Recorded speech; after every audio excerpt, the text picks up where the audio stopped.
Just as promised, Traveler and Paimon. I'm so glad that you two came back to celebrate Lesser Lord Kusanali's birthday. Indeed. The festival's tomorrow. We've been preparing for so long that I can't help but feel a little nervous. There's no need to be nervous. Paimon's sure that Lesser Lord Kusanali will feel everyone's gratitude. Thanks, Paimon. I hope that everyone who comes to the festival will also have a good time. Speaking of which, did you manage to make your way to Port Ormos? Discover anything over there? Of course we went. A lot of things happened there. I see. Sounds like you two had another exciting adventure. If there is another chance, I would love to join. My lady, if you went to Port Ormos in your current state, we'd both be in for a lifetime of trouble. Dia! You were eavesdropping! It's called covert protection. Keeping an ear out for what's going on around my employer is part of the job. It's all right, Dia. I merely said I would like to go. I know better than to think my body could handle it. The festival's tomorrow. I've been doing nothing but causing trouble for you. So Dia, please take some time to relax. I'll be fine. Even when you put it that way, it still doesn't feel right. Don't worry, my guardian knight. Okay, fine, but only tonight. Tomorrow's a big day, and many no-good scumbags are gonna try to take advantage of that. Oh, you two must be exhausted from your long journey back to the city. My apologies for not realizing this sooner. I've already prepared a room for you to rest. Please follow me. Whoa, you're so thoughtful. Paimon's so ready. One can enjoy. Welcome. Get your spices here. We've got all kinds.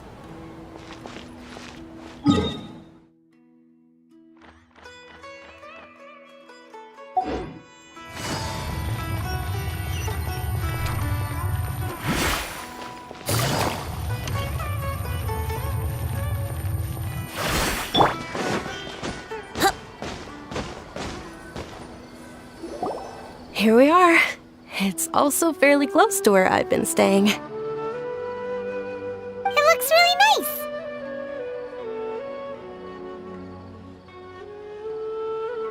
nice. Not at all. Just tell me more about your adventures when you next get the chance. That's Paimon's specialty. Paimon can tell you stories next time. Oh, if you don't mind, how about we all walk around together tomorrow? All of my friends will be working the festival, and Dia is still insisting on her covert protection. Yeah. It'll be pretty hard to relax and enjoy the festival if Dia's constantly hovering over you, right? Then let's meet at the nearby bazaar first thing tomorrow morning. Have a great night. It's a deal. Good night, Dunyarzad. I may be too excited to fall asleep tonight. See you tomorrow. Paimon's starting to really look forward to the Sub-Zero festival too. Will there be lots of yummy food? Oh, no. Thinking about food is just gonna keep Paimon up all night. The earlier we sleep, the better. Let's go inside, Traveler.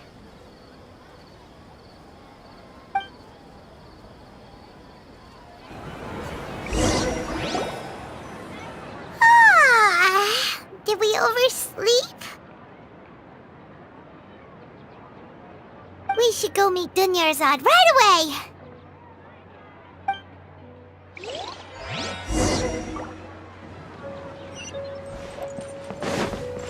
Wouldn't gliding be faster?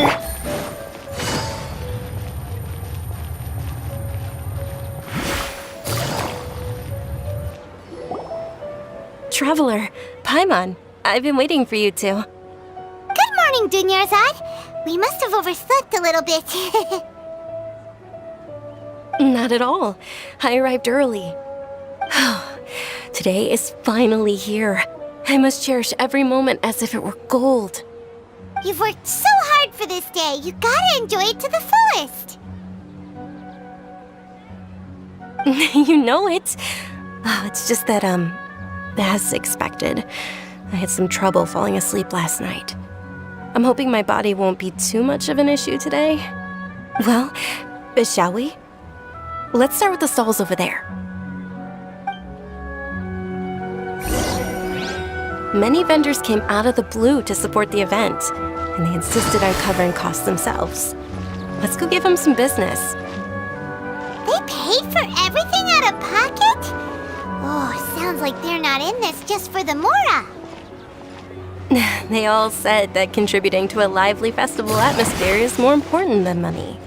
Especially since we don't often get to celebrate Lesser Lord Kusanali's birthday. Ooh, they're selling food over that way! Let's go take a look!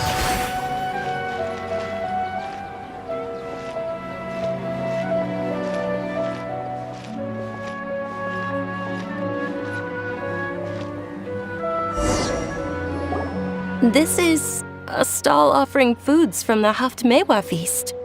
Oh, you could tell straight away. I thought most people nowadays wouldn't know. Mushrooms, flowers, and all kind of fruit? It's all vegetarian stuff. Oh, Paimon's a little disappointed. So, what's the Haftmewa feast you mentioned just now? It's another Sub-Zero's festival tradition. People used to set their tables with 7 different foods. Generally speaking, the most common selections were foods like Rukushifa mushrooms, lunar lotuses, Sumeru roses, sunsetias, kapulatas, hara fruits, and zaytun peaches. So, the Sub-Zero festival is a vegetarian holiday? You don't have to be a vegetarian to enjoy the spread. We just use the 7 foods to symbolize the 7 virtues of the Dendro Archon.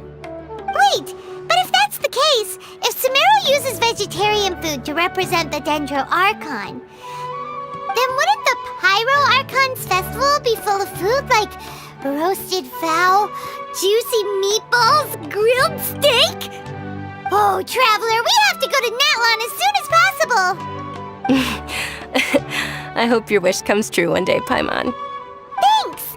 Alright, how about we also check out some of these other stalls?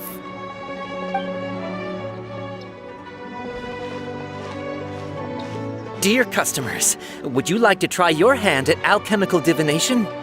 What's alchemical divination? Those two things sound like they'd be fun to try together. Right? I thought the same when I first heard about it. It is said to be a mysterious craft invented by none other than Lesser Lord Kusanali herself. So, how does it work? It's quite simple.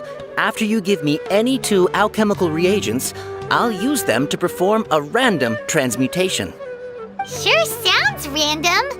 So random that it will probably fail. That is precisely what we need. After the transmutation fails, your one and only diviner here will interpret the remnants.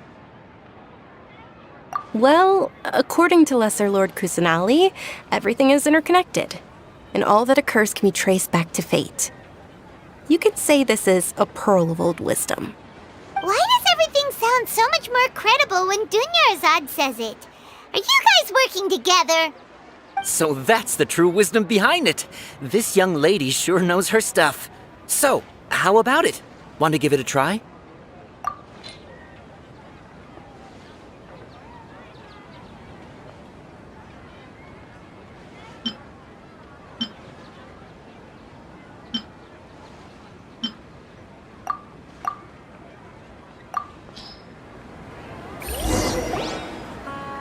Okay, one moment. It's the moon. Paimon wants to take a look too! Is it? It looks more like a pie that Paimon bit into. Generally speaking, the moon signifies... It means... Wait a moment. Is he really looking it up in a book? Oh, I remember now. It means illusions and lies. Illusions and lies? That sounds rather ominous.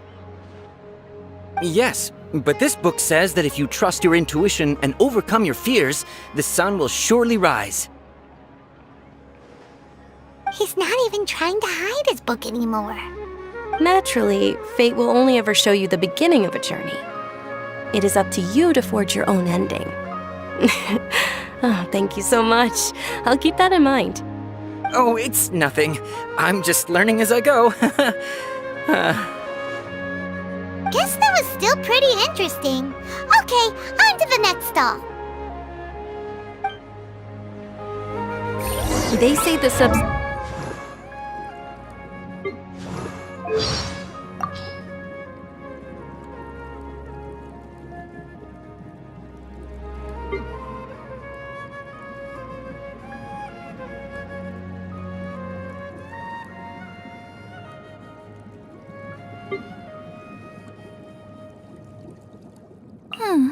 I don't... Why do I write reports rather than using my divination to earn Mora? I would never use hydromancy for the sake of Mora, nor did I learn hydromancy for... You want to... income. You want me to... Mona Magistus, the golden rule, all my hobby. Stargazing. In fate is called as such, for it cannot be changed, nor can it be reversed. It can only but be accepted.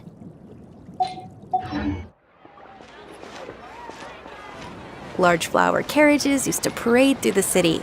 As they headed towards Port Ormos, people would throw flowers, candy, and liquor all along the way. Dunyarzad's eyes are sparkling right now. I wish I could have seen that spectacle. But if you ask me, I'm sure Nilu's Dance of Sub-Zeros would be just as impressive.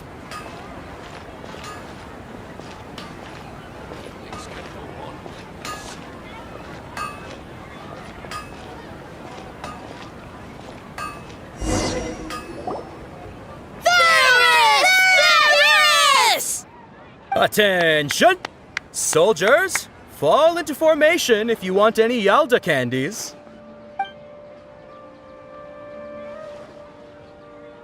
It's a weird guy with a weird hat.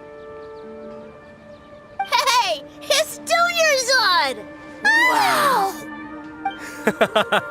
Miss Dunyarzad, the children love you even more than the Yalda candies. In the few short days it took to prepare for the Sub-Zero's festival, the children have all grown very fond of you. The Hallowed Knight of Flowers. It's an honor that you know my name. Attention! In the name of Ferris, the Knight of Flowers, I commend you on your contributions to the glorious Sub-Zero's festival. All right, little soldiers, take your Yalda candies and don't forget your loyalty to Lesser Lord Kusanali. Dismissed! Yes, Knight Ferris! Just what is going on here?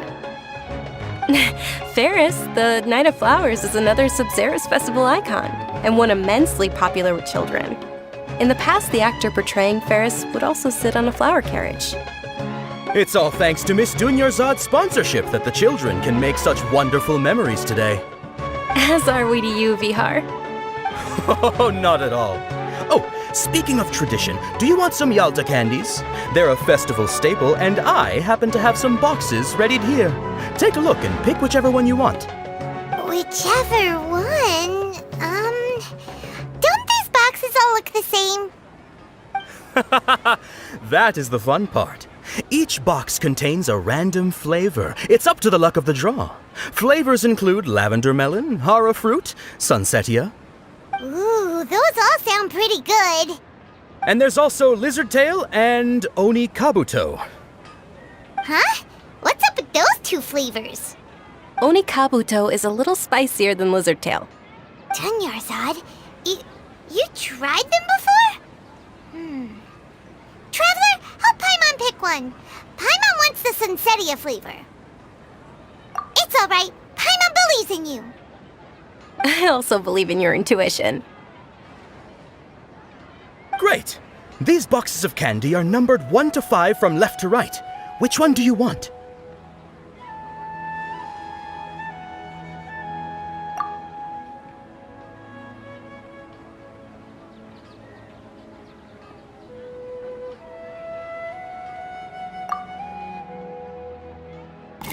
Attention! That's unfortunately lavender melon.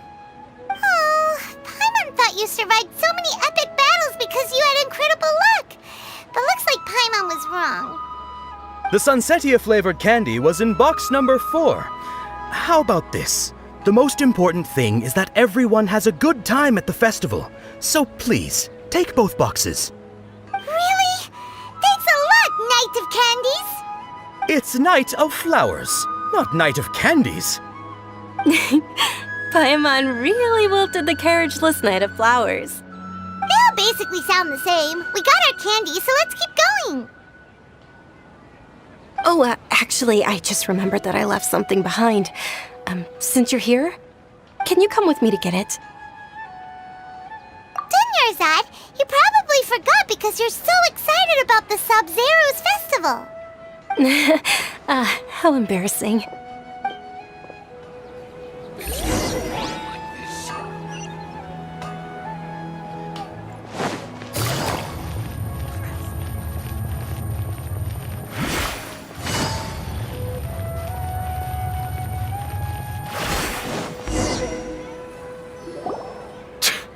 We're too late. Who knew the little lady was such an early riser? I know, right? Hey, wait a minute. Pause! Isn't that her? Oh, that most certainly is. We're in luck. She's walking right into our clutches. Those Eremites don't look like they're up to any good. Who are you? I don't believe the Homayanis hired you. That's right. We haven't received any of their mora, but I wonder how much the Homayanis would shell out to get you back. They're a gang of kidnappers! Traveler, hurry and protect Dunyarzad! Hey, did you scumbags even consider that the Homayanis might have hired a merc that outclasses you? You're Dia! Dia the Flame Mane! No wonder we mercs haven't heard anything about you for so long. You sold your unruly mane to the highest bidder. Don't speak so disrespectfully. My family started working with her as gratitude for her past kindness to us. Don't worry about it, my lady. Just some friendly banter between mercs.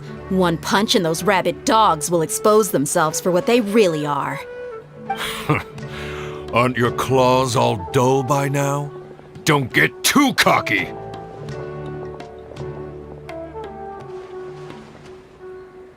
Traveler, take Miss Dunyarzad to a safe location. No, we're gonna stay and help. There's too many of them.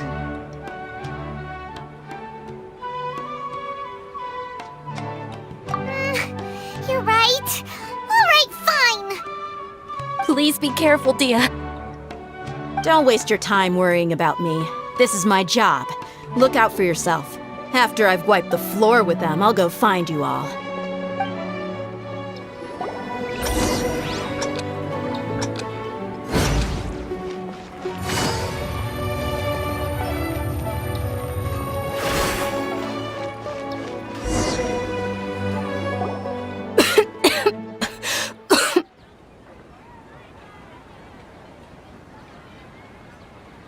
Dunyarzad, are you okay?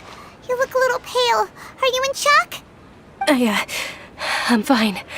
My body always reacts like this whenever I exert myself too much. You sure you're okay? I'll be fine after some rest. I'm more worried about Dia. After all, none of this would have happened if I hadn't insisted on coming out today. Yeah, don't worry.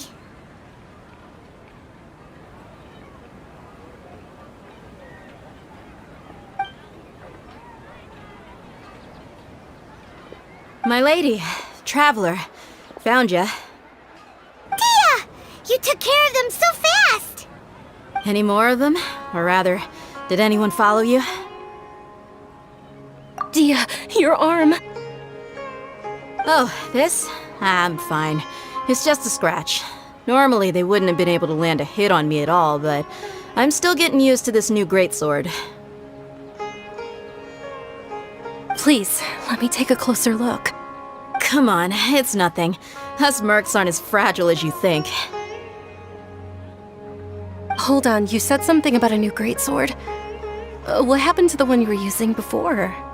About that. Well, I sold it, because I was low on Mora. Stuff like this happens every now and then. It can't be. The anonymous donation that was used for the venue's final round of preparations?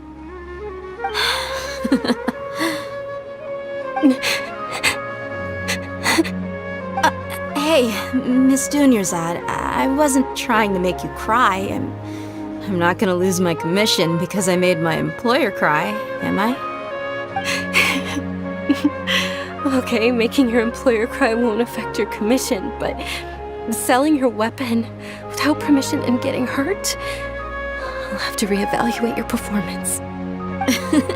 You're so unreasonable, my lady. Thank you very much, Dia. Don't be like that. I get embarrassed really easily.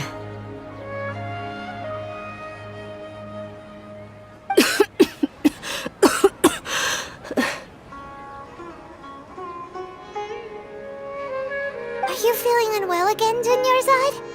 My lady, your condition. Traveler, can you take her somewhere to rest? I'll look around the area to make sure we're safe from an ambush. Truly, I'm sorry for the trouble, everyone.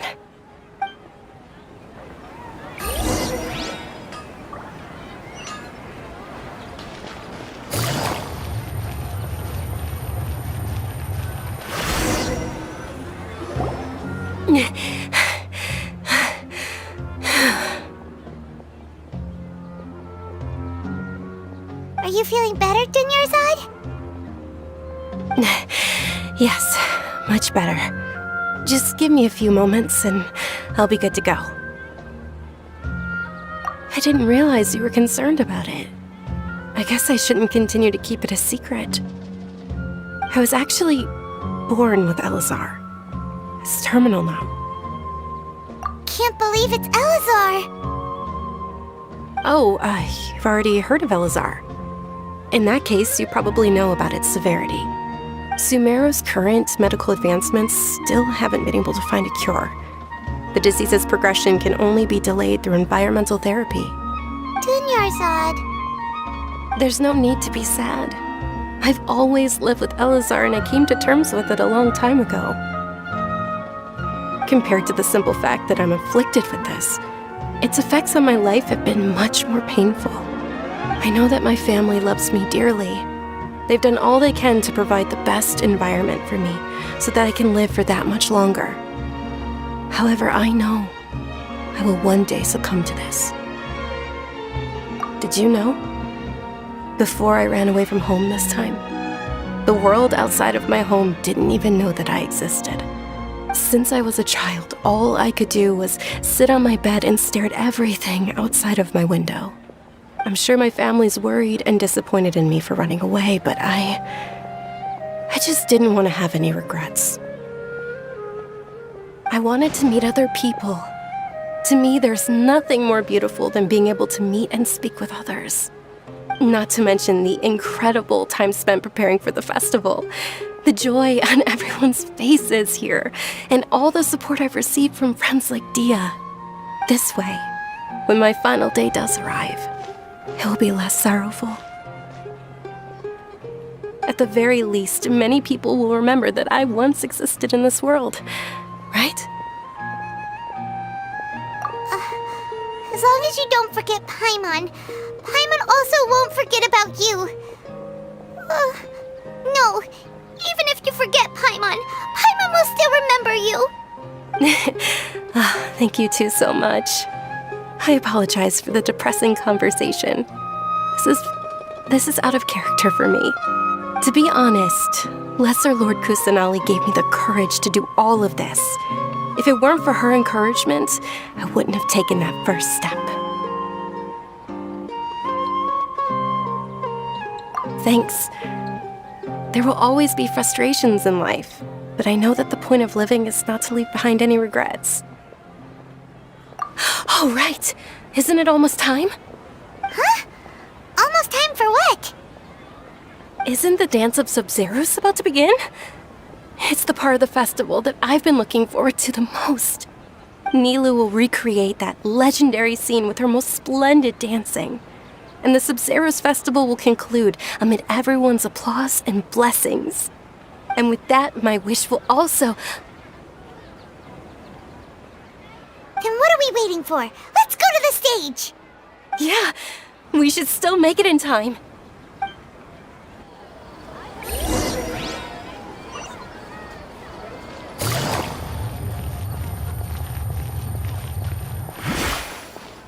Take it easy.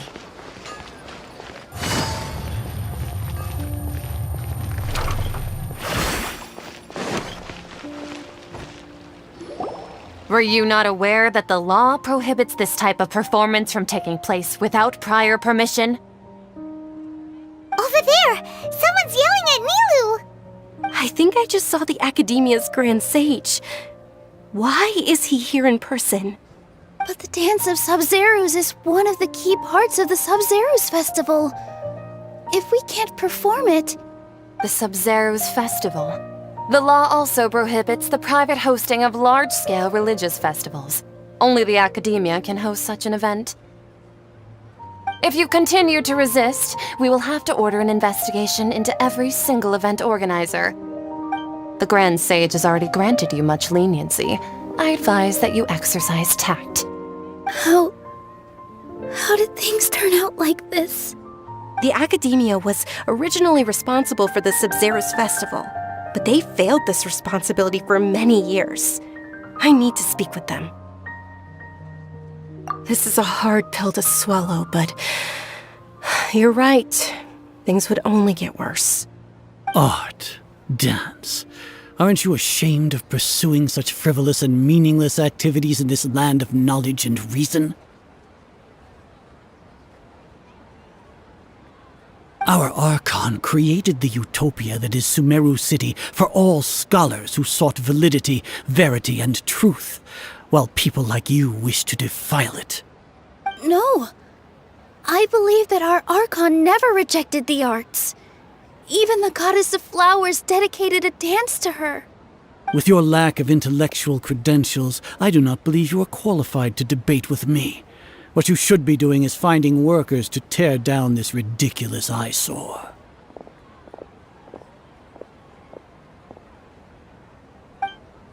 When we return, have the scribe draft an ordinance before the next Nyargarbaha Day that prohibits public art performances.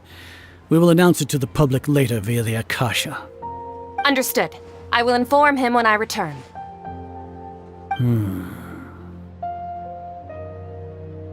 The Sub-Zeros Festival. Go celebrate the birth of that god to your heart's content. Nilou, are you okay? Oh, Dunyarzad. You all saw that just now? The Grand Sage ordered us to stop the performance. Yeah. Let's go somewhere the Academia can't find us and perform there. But how do we let everyone know? And what about the atmosphere on the stage? Or we could get people to block them off so they can't interrupt the performance. No. They just threatened to investigate the organizers. If we were caught... Nilou, it's all right. Don't worry about it. But you've been looking forward to the Dance of Sub-Zeros so much, and I know how important this festival is to you. I don't want you to have any regrets. It's okay. Seeing you care this much about my feelings is more than enough. It would be too risky to continue the Sub-Zeros festival at this point. I don't want to get everyone in trouble. If you say so. But you can sneak out for the next Sub-Zeros festival, right? We'll make sure the next one is a smashing success. The next one. Yes. Okay, it's a promise. It will be a smashing success. I can't believe this is how things turned out. Those heartless geezers. It really is okay. There's nothing we can do about it. Still, I'd be lying if I said I had no regrets. I would have loved to see Milu's dance.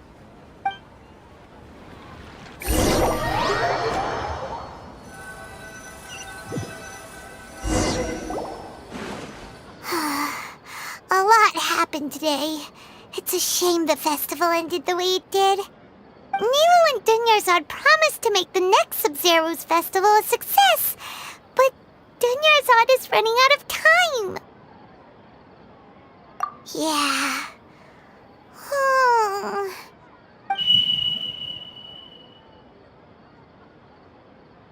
All connections have been secured to construct the most stable framework possible. The project is entered its most critical phase. Power has begun to flow from...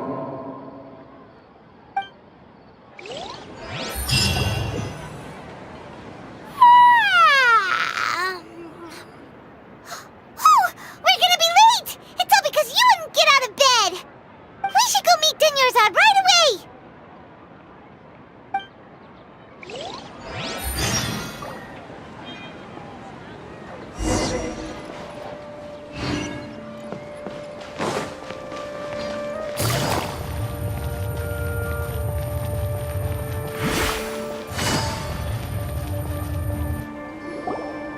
Good morning, Dunyarzad. Sorry we're late. Not at all. I arrived early. You seem kinda tired. Did you not get enough sleep? I'm doing well. There's no need to worry. Shall we go? Let's start with the stalls over there. Sure! Traveler? Why are you just standing there? Let's get going!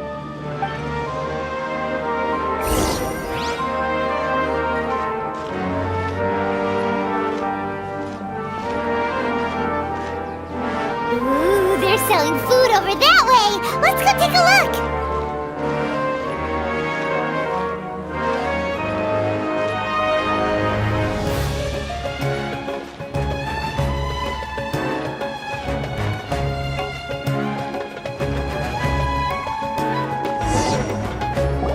This is a stall offering foods from the Haftmewa feast. You are quite well informed, miss. I thought most people nowadays wouldn't know. They're all plants! Oh, Paimon's a little disappointed.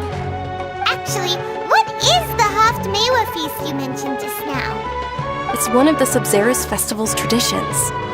People used to set their tables with 7 different foods to symbolize the 7 virtues of the Dendro Archon. Remnants appear to be in the form of the moon. Really? Paimon thought it looked like some kind of food. The moon signifies... It's escaping me for now. Wait a moment. Is he really looking it up in a book? Oh, right. It means illusions and lies. But if you trust your intuition and overcome your fears, the sun will surely rise. Understood. I'll keep that in mind. Oh, it's nothing. I'm just learning as I go. Guess that was still pretty interesting. Okay, on to the next stall. So, where to next?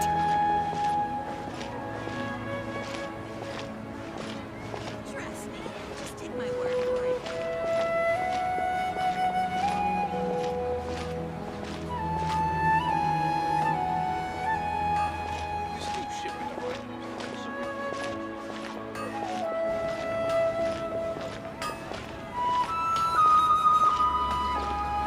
Things can't go on like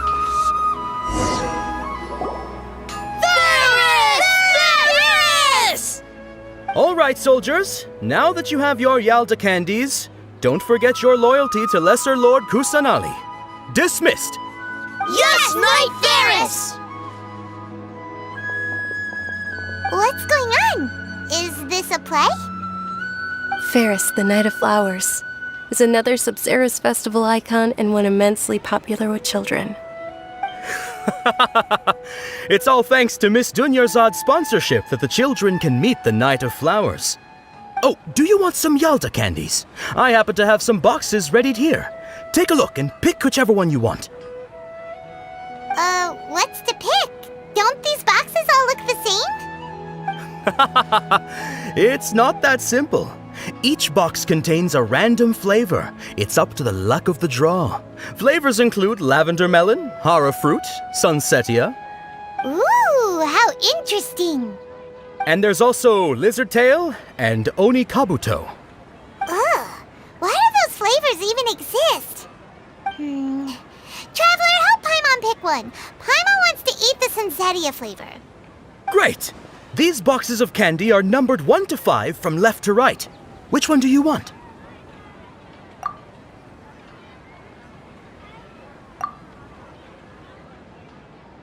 Ah, excellently chosen. Number 4 is indeed sunsetia. Ha-ha! Paimon bet you had incredible luck, and Paimon was right!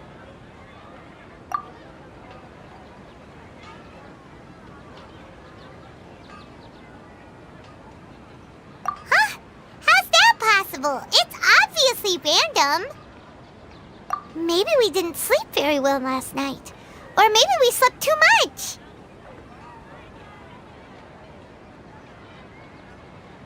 Oh, sure. Huh? Where are you going? You're just gonna walk off like that?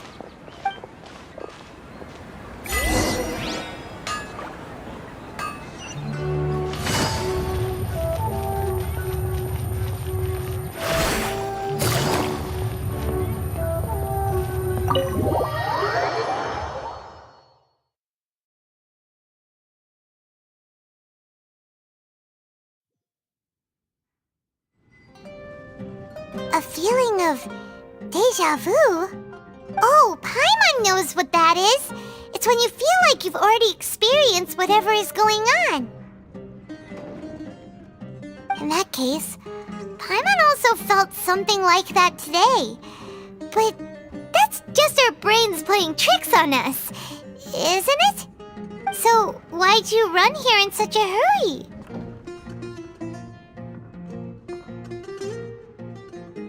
So that's it! You're intentionally doing things you usually wouldn't and seeing if you still get that same feeling of deja vu.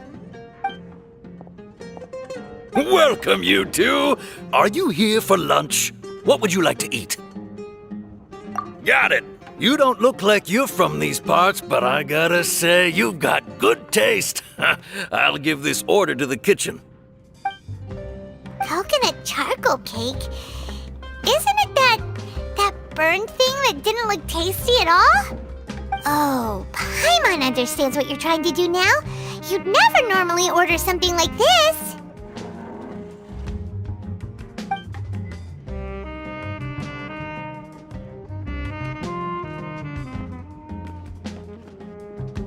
That thing? Are you really gonna eat it? Isn't this going a bit too far?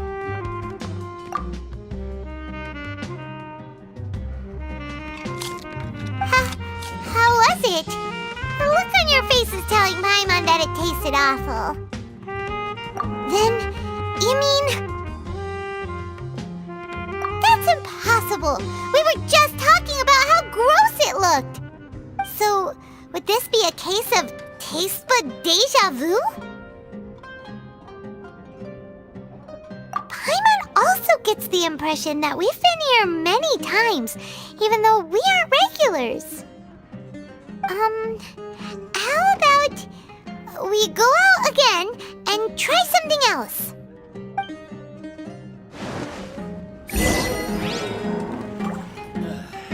It just can't be.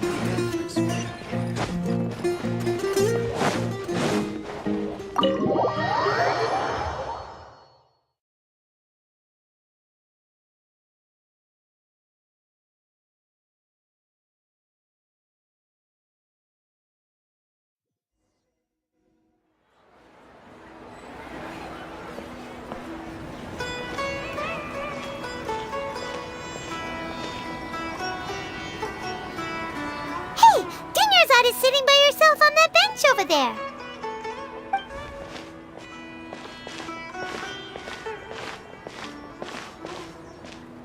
What a coincidence, Dunyarzad. We meet again. Why are you sitting here all by yourself? Oh, I ran into some kidnappers just now, but thankfully Dia came to my rescue. I started to feel unwell after that, so I sat down here. Kidnappers? Oh my goodness, are you hurt? I'm okay. Dia's arm got scratched, but it isn't serious. Whew. That's a big relief. But, Dunyarzad, you seem a little down today. It's the Sub-Zero's festival, and you've been looking forward to it so much! Not at all. I've always been like this. Excessive physical exertion or strong emotions tend to aggravate my illness. Besides, no matter how amazing today may be, it is but a single day. After however many more days, my time will come to an end. Paimon doesn't quite follow you, and Paimon feels like something's really got you down right now. It really is fine. I don't mind. Huh? Did something happen? Dunyarzad, have you ever felt deja vu? You know, like when you've already experienced something that's happening right now? Deja vu? No. But my days have been the same for years now. Even if I were feeling deja vu, I suppose I would already be used to it. Oh, Paimon sees. Then, is it only the two of us? It's almost time. Huh? Time for what? Nilou's Dance of Sub-Zeros is about to begin. Let's go.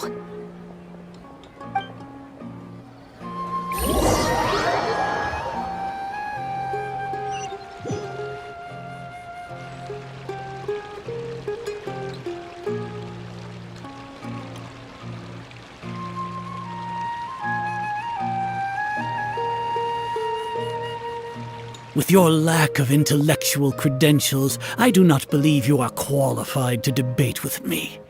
What you should be doing is finding workers to tear down this ridiculous eyesore. When we return, have the scribe draft an ordinance before the next Nyagarbaha Day that prohibits public art performances.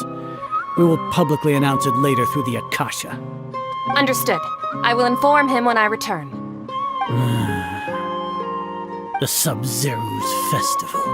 Go celebrate the birth of that god to your heart's content.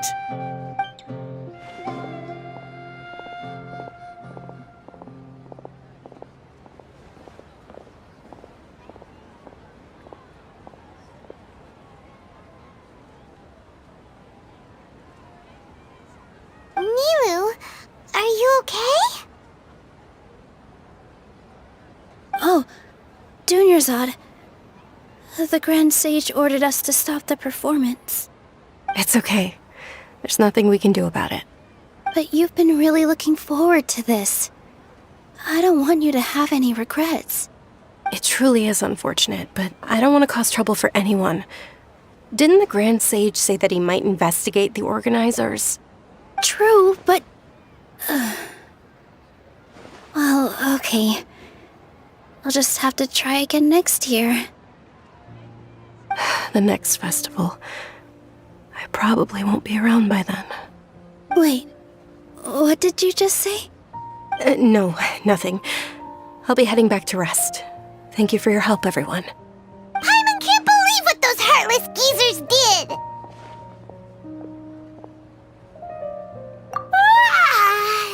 Did Dunyarzad already go back? We should also return and get some sleep.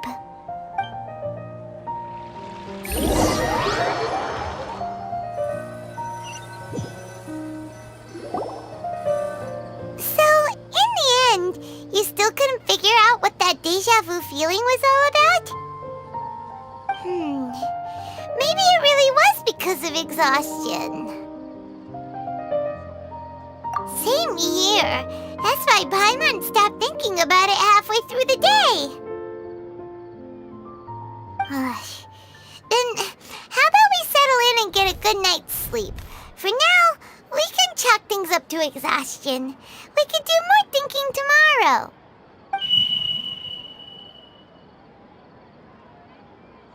Observing a modest drop in the output of jnana energy, but values still remain within normal parameters. Continue to monitor the variances in the data and find the cause as soon as possible.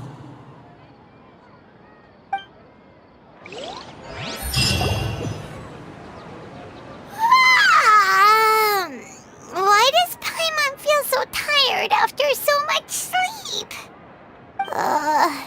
Anyway, we should go meet Dunyarzad right away.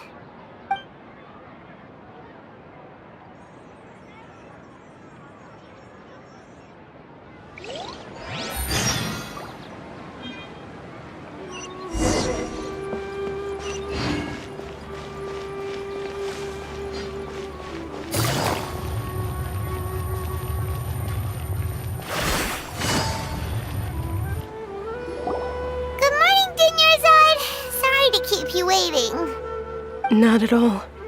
I arrived early. Huh? Paimon thinks you sound kinda tired. Did you not get enough sleep? I'm doing well. There's no need to worry. Shall we go? Let's start with the stalls over there. Great idea! Let's get going! Traveler?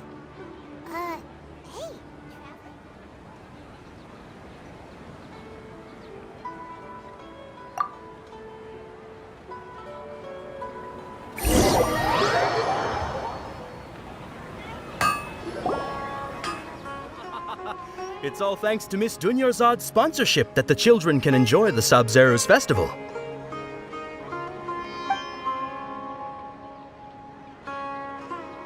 Oh, are you interested in Yalda candies? I have some boxes of candy here. Pick whichever one you want. Not much of a choice. All these boxes look the same. It's not that simple. Each box contains a random flavor. It's up to the luck of the draw. Flavors include lavender melon, hara fruit, sunsetia. They all sound pretty tasty. And there's also lizard tail and oni kabuto. Huh? What were those last two? He'll help me choose. Paimon wants to eat the sunsetia flavor. No problem. These boxes of candy are numbered 1 to 5 from left to right. Which one do you want? Oh, I like your confidence. No hesitation at all. Oh, congratulations! Number 4 is indeed sunsetia.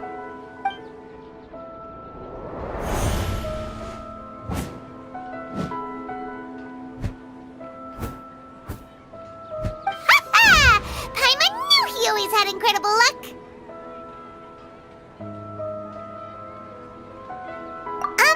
Paimon's not really interested in the other flavors. Wait. How did you know? Don't tell me that you already knew which flavor was in each box. What? He was right about all of them? That couldn't have been luck.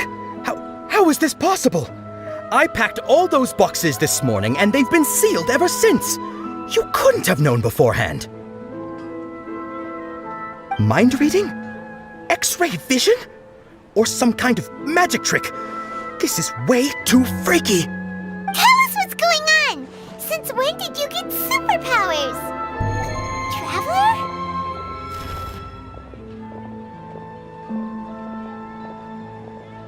Hey, where are you going?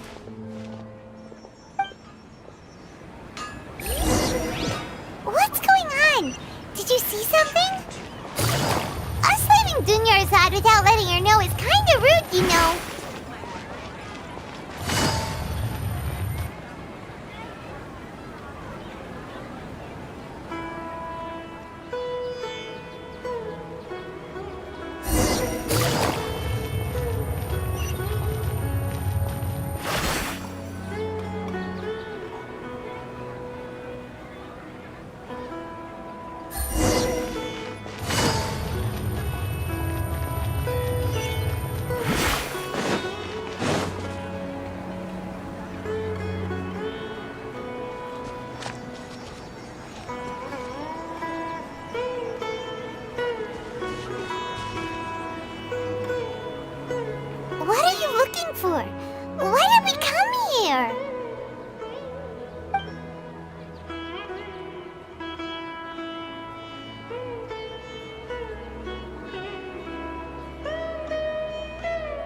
traveler.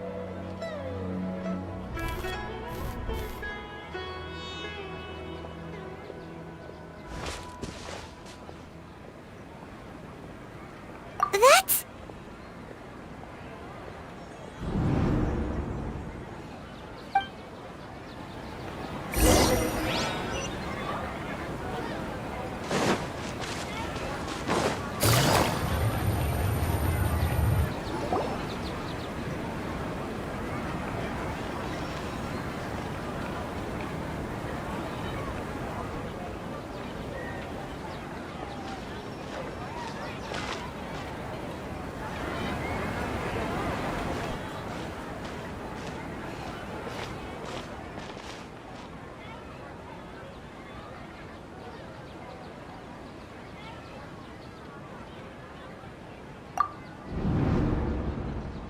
Look! That's... Isn't that Dunyarzad? What's happening here? Why are there 2 Dunyarzads? You already know that this isn't your first Sub-Zero's festival, don't you? I'm sure you already know how to use this. A knowledge capsule? Where did you get it? What's inside? You should use it too, Paimon. You know Paimon?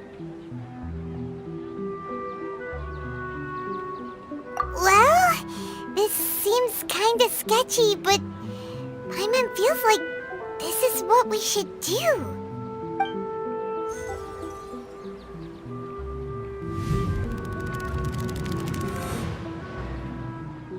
What the? This is our 20th time at the Sub-Zero's festival? Huh? No. The 30th? 40th? Just how many times have we been to the Sub-Zero's festival? Have we been trapped in a single day? If it weren't for you, we wouldn't have even realized. What the heck was inside that knowledge capsule? Your memories are still scrambled? Try your best to remember. This isn't the first time we've met, and I answered that question a long time ago. Let Paimon think. Oh, it's coming back. Meeting you was the real catalyst for restoring our memories, and the knowledge capsule was just your means of showing our minds the way. What about everyone else? Why are you only helping the 2 of us? Your sense of deja vu is stronger than everyone else's, yes? As for an explanation, you two received the blessing of Dendro, and you also have special, sensitive constitutions. It was as if a single sheet of paper was separating those memories from your consciousness. A familiar question. I think this is the 7th time you asked that. As you can see, she isn't doing well. You probably sensed it too. The Dunyarzad you were just with is different from the first Dunyarzad you met. That first Dunyarzad is in front of you right now, and she doesn't have a lot of time left. Looks like you're almost done sorting out your brain. Oh yeah, I'm Nahida. Good, you passed the test. What's happening? You can awaken our memories, and you seem like you know what's going on. Oh, wait, please don't tell Paimon even you don't know.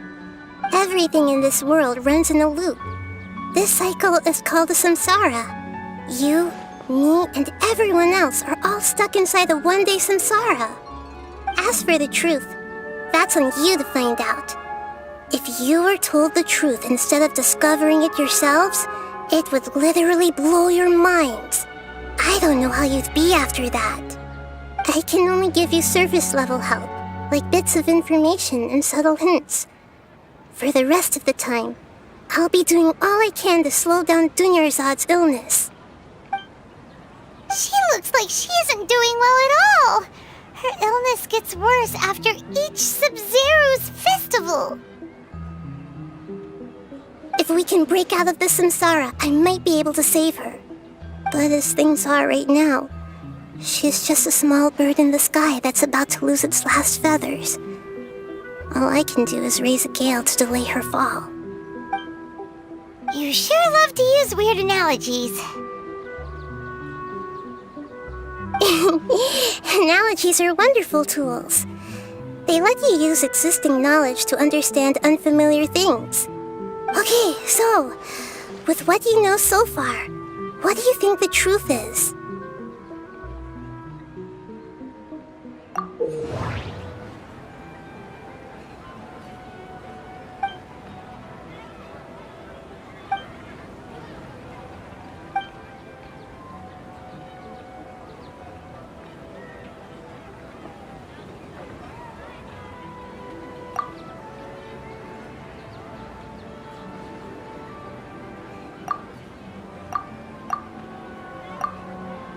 The Grand Sage said, "Go celebrate the birth of that god to your heart's content." Did he mean something more?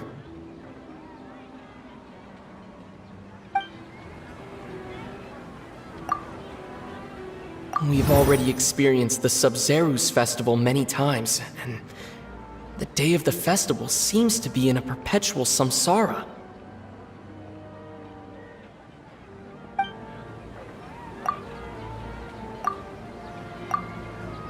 The moon, illusions, and lies. What do they all mean? What's happening right now seems to have happened before. My mind feels exhausted.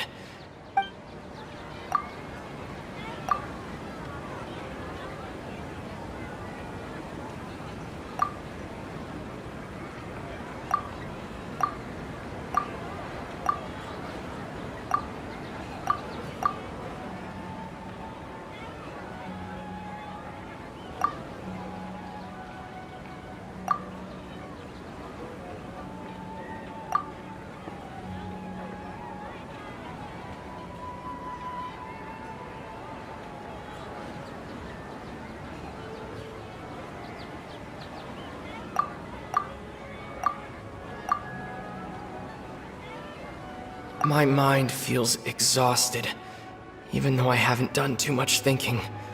What is going on?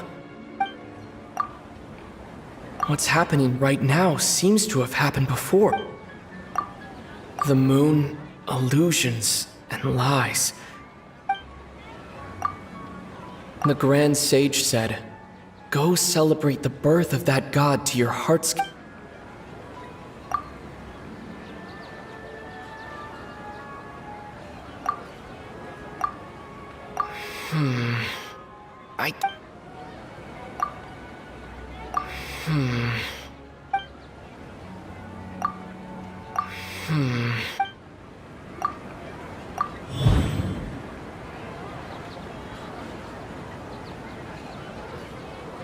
That should be it.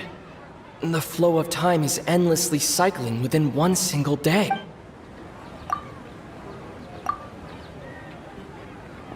The moon, illusions. We've already experienced the Sub-Zeru's festival many times.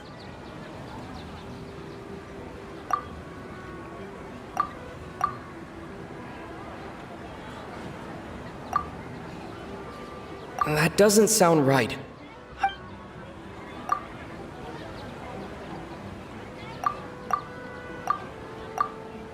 That doesn't sound right. A time loop. You've given similarly wrong answers in the past. A pity. Still the wrong answer? Paimon thought that made a lot of sense. It feels like time's just repeating itself.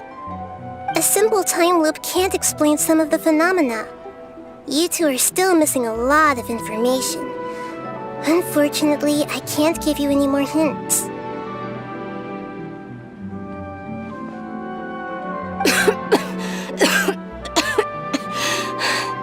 Dunyarzad. The Sub-Zero's festival is happening every day, but that doesn't mean we can waste an infinite amount of them.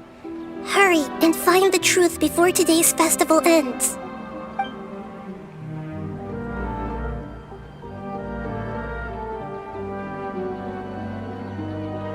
Let's think about our current situation. To save Dunyarzad, we have to escape the samsara of the Sub-Zero's festival. And to do that, we need to figure out what's happening. The truth. Nahida rejected the idea of a time loop, so we must have missed something, right? Paimon's memories say that we've already done this many times, but let's go talk to people again. It's more productive than sitting here and scratching our heads. Why don't we start with those stall owners?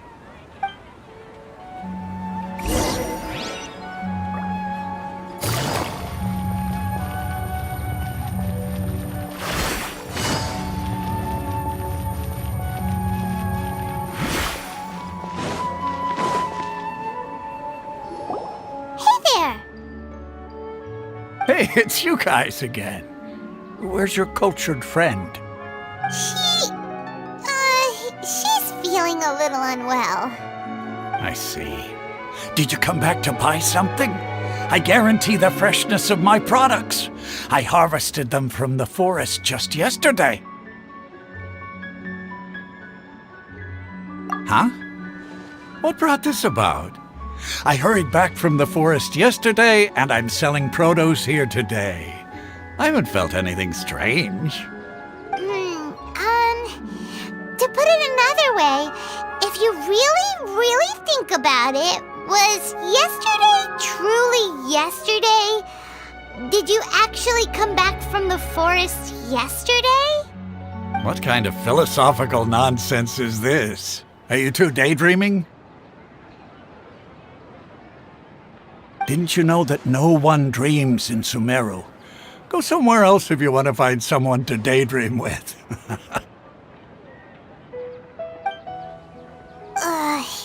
He actually has a point. Is this a dream? Is everyone dreaming? True. It's so weird that people here don't dream. Why is that? Anyway, if this all really were just a dream, we would have woken up a long time ago. Let's keep asking around.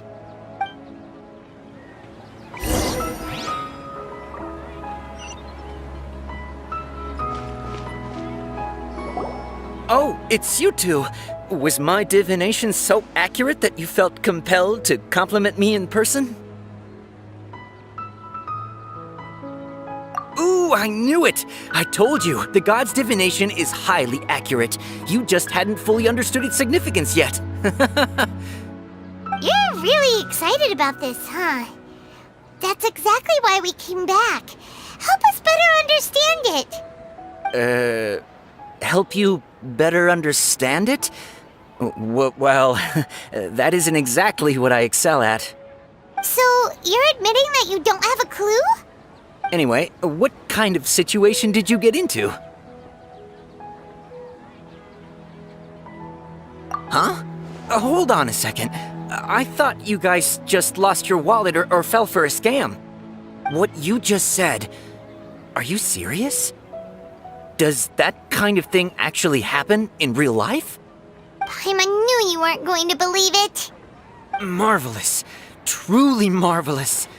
I believe you. Recall the interpretation of your divination, the moon, illusions, and lies. It really felt like an omen. When you say it like that, the divination does sound like it's related to what's going on. Can you read any more into it? I believe that the Archon's revelations are never more than vague hints. Anything more specific is beyond the reach of mere mortals. The book only says, if you trust your instincts and overcome your fears, the sun will surely rise. So that's how it is. Looks like fortune-telling is just fortune-telling. It's no good for practical problems. We haven't made any progress. Who else can we talk to?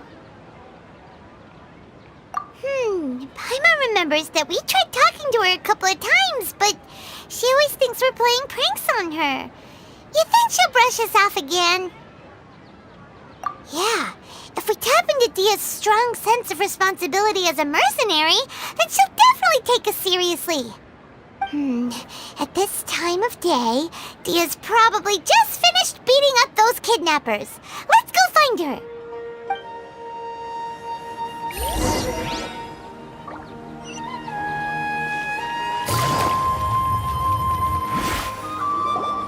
I'm fine, my lady. It's just a scratch.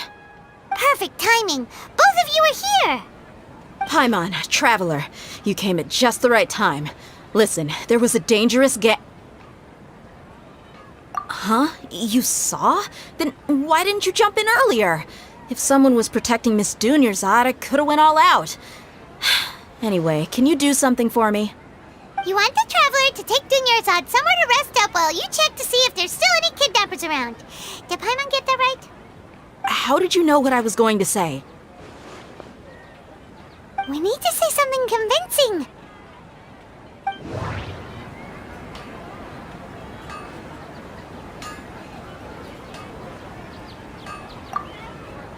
Dia sold her greatsword to raise additional funds, and then she was injured because she wasn't used to her new weapon. The moon, illusions, and luck. My mind feels exhausted, even though People in Sumeru don't dream. What a strange phenomenon.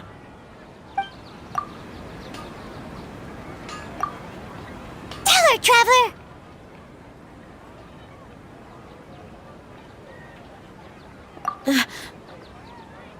I didn't tell anyone about that. Including Miss Dunyarzad. You couldn't have known. And just now, you literally took the words right out of my mouth. What's going on?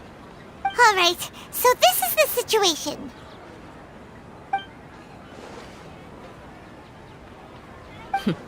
It's kinda hard to believe what you just told me. First, let me make something clear. Most of us desert dwellers might not be the scholarly type, but we do have basic common sense. She's quieter than usual. Uninterested in anything and really gloomy. Yeah, she isn't the same as before, but her parents said that this is how she was like at first. Huh? At first? I don't quite understand what you're all talking about. I'll go rest on the bench over there. My lady, are you angry?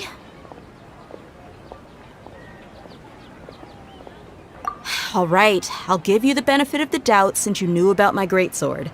Let's make this a quick trip. Miss Dunyarzad isn't completely safe here.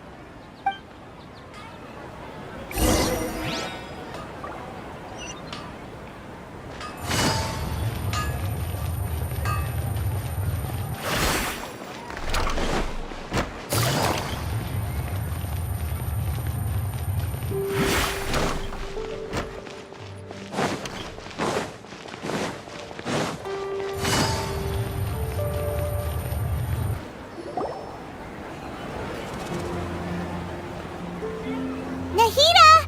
We brought a friend! Are you busy?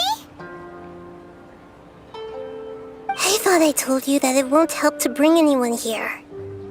We just wanted her to see the real Dunyarzad's condition. The real Dunyarzad? Where and who are you talking to?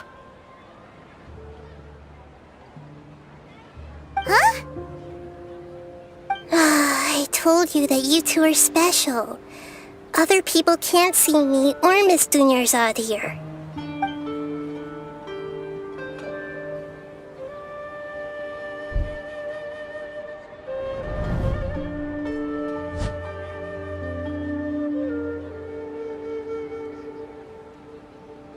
Hold on. Over there. Is that? Wow. How perceptive. Does she have invisible antennae? Miss Dunyarzad, she's lying down here, isn't she? How's she doing? Her condition's really bad, and she's basically in a coma. How did you know she was here?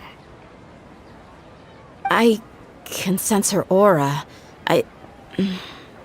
There are also lingering feelings of something like regret or disappointment. What happened? Do you believe us now? The Sub-Zero's festival has been repeating itself. So, you think the sages are behind this? Yeah, they've always been against us. Wouldn't surprise me if they're using the Akasha to intentionally repeat the Sub-Zero's festival as a sick joke. You have a point. Aside from the Dendro Archon, the Academia's sages are the only ones in Sumeru who could pull off something like this. Maybe there's more to the Akasha than we know.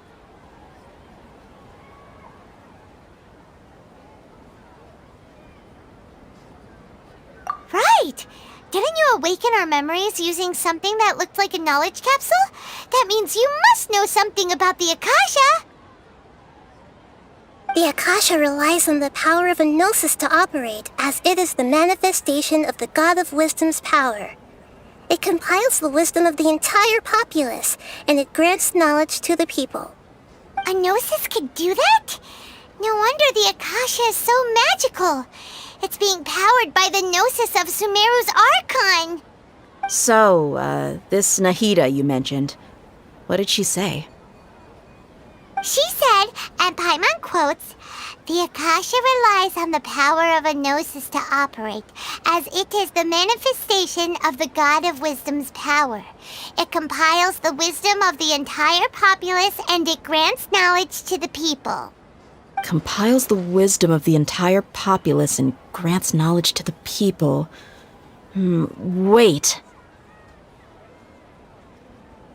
I get the grants knowledge part. That's what people have always used the Akasha for. But compiling the entire populace's wisdom? How does that work? Did she mean that the sages enter new knowledge into the Akasha? Oh, yeah. That sounds about right. What do you think?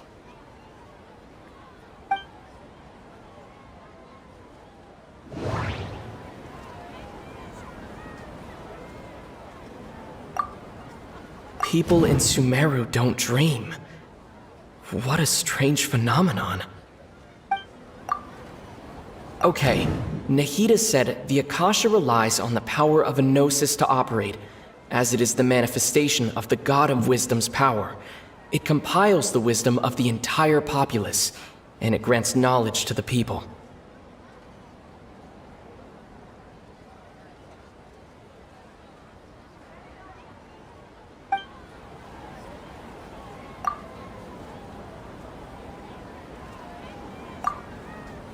That doesn't sound right. That doesn't sound right. I need to care. My mind feels exhausted, even though I haven't done too much thinking. What is going on? You mean the Akasha is causing our mental fatigue? Huh. Now that I think about it, my head's been feeling unusually heavy. When the desert dwellers set off on their quest for knowledge, a sage once said, "Knowledge always comes at a price." Compiling the entire country's knowledge. You think the Akasha pulled a 180 and is extracting information from us? Who knows? The Akasha can put knowledge into our heads, so who's to say that it can't also poke around in there? We don't know any specifics. What's the point of doing something like that? Just think about it. If you could combine the knowledge of every single person in Sumeru, then you can basically turn Sumeru City into a single massive brain. This hive mind could make breakthroughs in problems that even the smartest geniuses can't crack. An excellent deduction. And the analogy comparing Sumeru City to a massive brain? I love it. In that case, we should take off our Akasha terminals right away. Maybe that'll solve this problem. Yeah, I was only wearing this for show in the first place. Didn't expect the sages to cook up such a conspiracy. Mark my words. When this is over, I'm getting evidence and exposing this whole thing to the public. How does everyone feel? Huh? What is it? Oh, that! Paimon knows what you're talking about. It's a single soft beep that sounds like it's coming from the Akasha terminal. The sound of a beep. Could it be a prompt tone for when the Akasha is operating? That's probably an important clue. We weren't using our terminals, but we heard a beep anyway.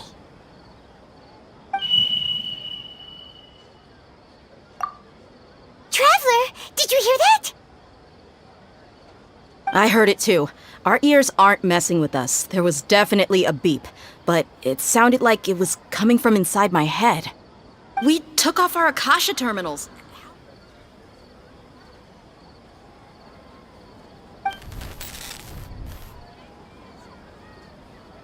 Phase runtime has exceeded its expected length. At this rate, there may be casualties. But we cannot lose all of our progress.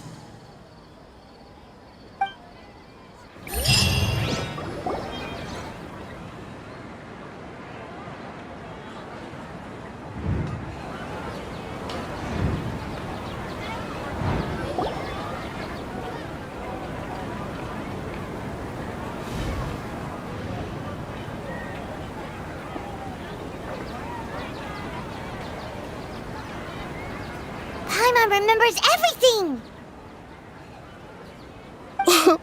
Good. You adapted quickly this time. We definitely took off our Akasha terminals last night, but we still heard that beep. Why's that?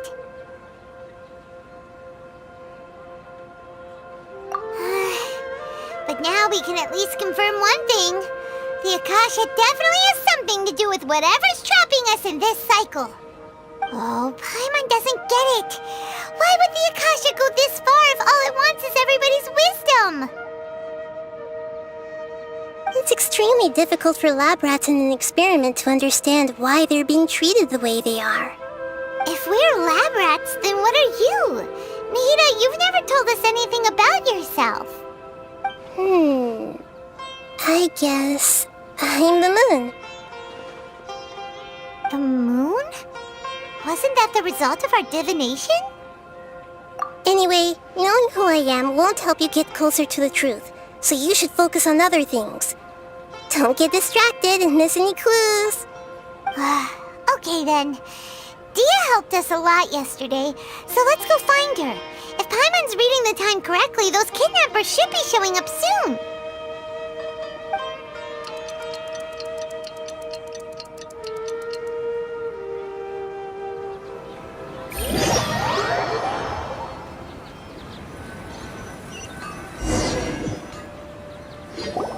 Ah, there you are. I've already taken care of those kidnappers. My lady, did you get hurt? Dia? What's wrong? Why are you both gawking at me like that? You didn't get hurt this time.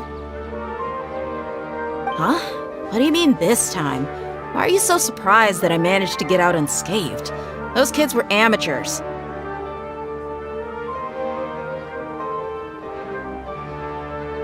Shh! How did you know about my greatsword? I haven't told anyone about it. Please, don't tell Miss Dunyarzad. So Dia's lost her memories after all. Anything strange? You already know that I got a new greatsword. If I had to say something, it's weird how such a new weapon could feel so familiar. It's as if I've already used it to fight a countless number of battles. You're saying that although you don't remember using it, your body feels like it does? That's right. Both mercenaries and warriors heavily rely on muscle memory. Only knowing the theory of battle won't get you anywhere. Traveler, what do you think?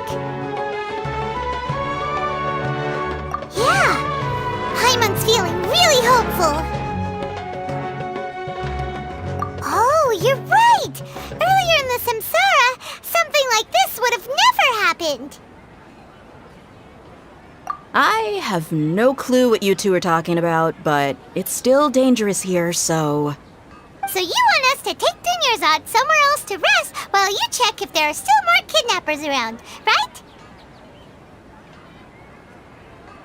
How did you know what I was gonna say? Can you read minds? Forget it. Go and do your thing.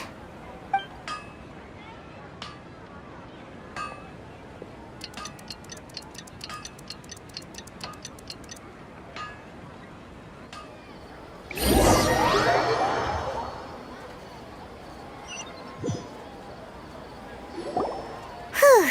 It's finally nighttime. Aside from Dia not getting injured, everything seems to have stayed the same.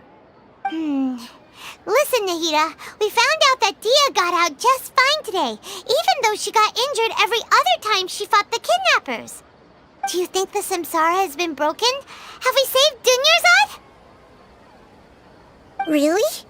Good job on all that progress. Get some good sleep tonight. Hey, what kind of an answer is that? Tomorrow will come.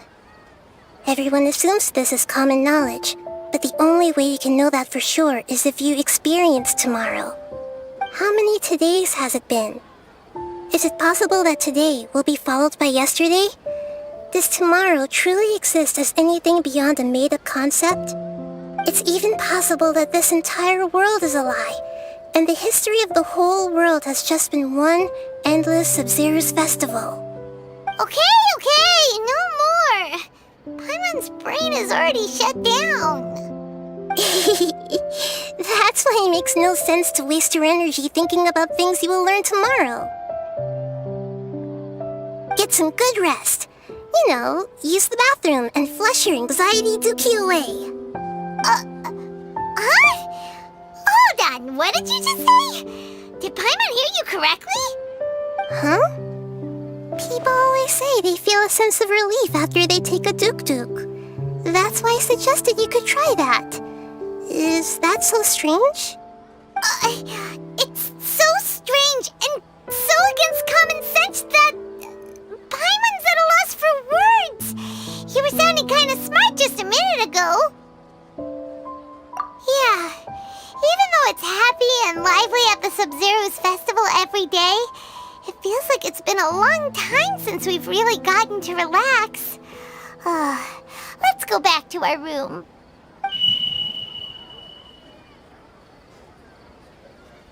Continue the harvest. Compared to what we stand to achieve, these sacrifices are trivial.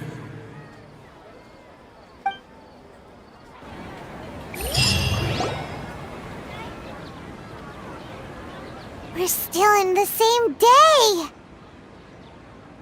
Nahida, you already knew last night that we didn't break out of the Samsara? Why did you tell us? Would there have been a point?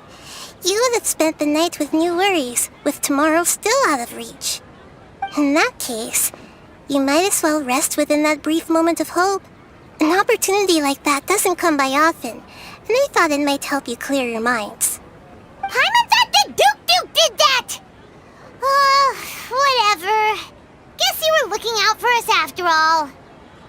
Of course. In the time we've been together, you two have been everything to me. Paimon's flattered and everything, but maybe you're taking things a little fast. What I mean is, even though I had asked you to solve this puzzle, you two are still the only ones who can see me and sense my presence. In other words, if you weren't here, I may as well not exist.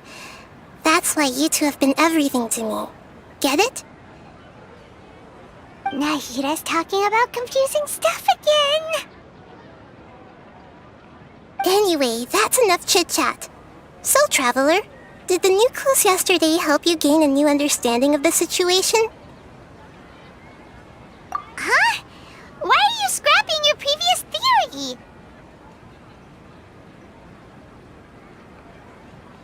Oh yeah, you're right! Gosh, how did we not notice that? loop, people's physical conditions should also reset. So, what's your new hypothesis?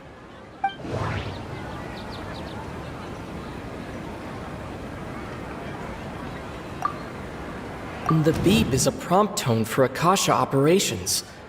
We still hear it every night, even though we removed our Akasha terminals. We've already experienced the Sub-Zeru's festival many times, and the day of the festival seems to be in a perpetual samsara. Okay, Nahida said the Akasha relies on the power of a gnosis to operate, as it is the manifestation of the God of Wisdom's power. It compiles the wisdom of the entire populace, and it grants knowledge to the people. Mercenaries rely heavily on muscle memory, and Dia was able to use her experiences to avoid injury in later samsara cycles. The moon, illusions, and lies. What do they all mean?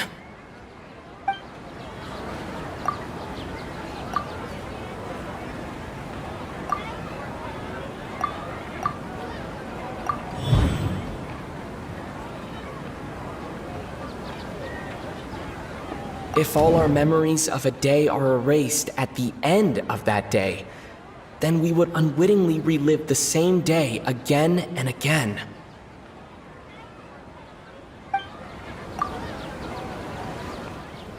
Oh!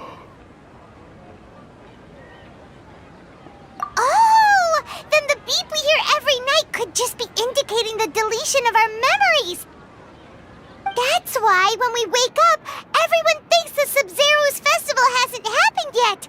It's already the next day, but everyone still thinks it's the day before. But muscle memory can't be erased. That's why Dia has been getting better at using her greatsword. Now everything makes sense. A brilliant deduction. Nahida, tell us if we're right or wrong. To put it simply, it's as if you've mistaken a pyro crystal fly for a firefly in the night. You lost sight of its true nature because you focused too much on your perception that it glows. That isn't simple at all! Why don't you go talk to Miss Dia again? You might learn something new. Right! She did help us find our latest clue after all. Let's go!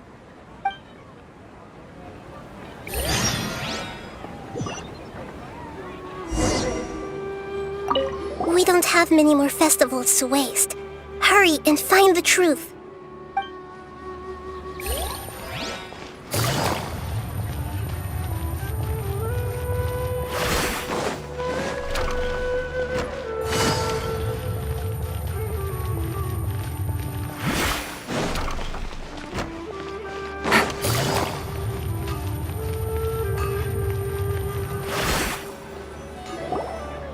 There you are.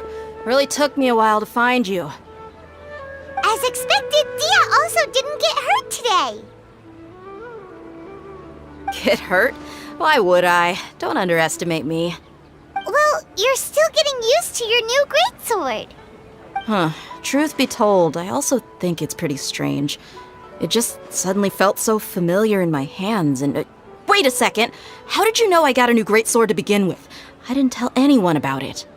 Traveler, could you explain the situation to her today? Paimon's gotten a little sick of doing it. Oh, that works!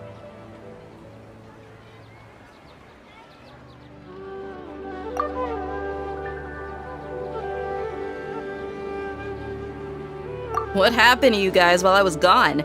Did you get brainwashed by some cult? Don't think too hard about it. Just take what we're saying at face value. Alright then, let me get this straight. You're telling me that my body's already gotten used to this greatsword, but my brain just doesn't remember it? Yes! Your memory's being erased every day! Then I'd have to disagree. That's impossible. Oh? Why do you think that? If we've actually been reliving the Sub-Zeru's festival day after day, then what happened to the things we used, the money we spent, the food we ate? Common sense says my wallet should have emptied itself a long time ago. There's no way I wouldn't have noticed that.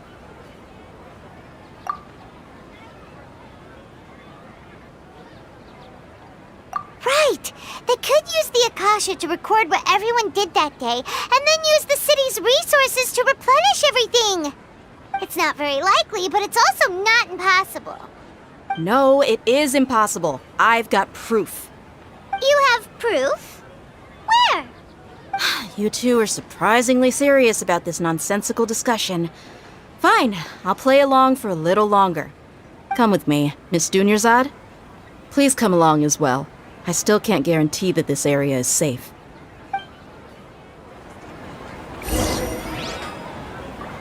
Paimon can't believe it's Dia who wants to show us something this time.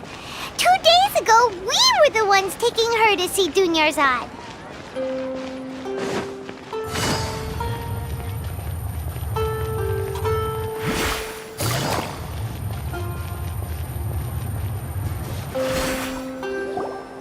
This is it. Huh? This is a wooden training dummy. What about it? See those marks on the dummy? Those are the result of several days' worth of practice. Let's say the sages didn't replace it every day. Shouldn't it be hacked to pieces by now? That's true, but what if they did? Then the sages would have had to reproduce every mark I left during previous training sessions. I'm a professional fighter. My martial school has always emphasized the importance of refined control.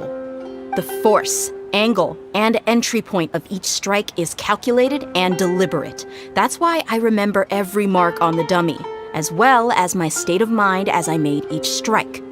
It's just as they say, each swordsman has their own unique style, and even the same swordsman can't make the same cut twice. It would be impossible to copy these marks. Is it really impossible? What if they use some fancy machine to carve every single mark? People often say that a camera's photo can never replace an artist's painting because the former has no spirit to it. The same thing applies here. At a mere glance, I can differentiate carved marks from the results of combat training. Whew, I hope that cleared things up for you. Hey, is this that new brain exercise game that's been super popular with the scholars lately? It's surprisingly fun. Anyway, it's getting late. I should escort Miss Dunyarzad to Nilu's stage. See you later. Well, back to square one. Is our memory deletion theory also wrong? But at least we've reached some other conclusions in the meantime. Yep, that's true. So, can we think of any new ideas right now? Strange? Paimon feels like everything's been strange lately. Huh? Leaving the city? You're right! It's really strange how we never thought of such a simple solution! Many things should become clear if we can confirm the flow of time outside of the city. Paimon can't believe it! Did we miss this because we're tunnel visioning too hard on our other theories? Or because we're just too tired? How about we go back and ask Nahida? Maybe we've forgotten something about leaving the city.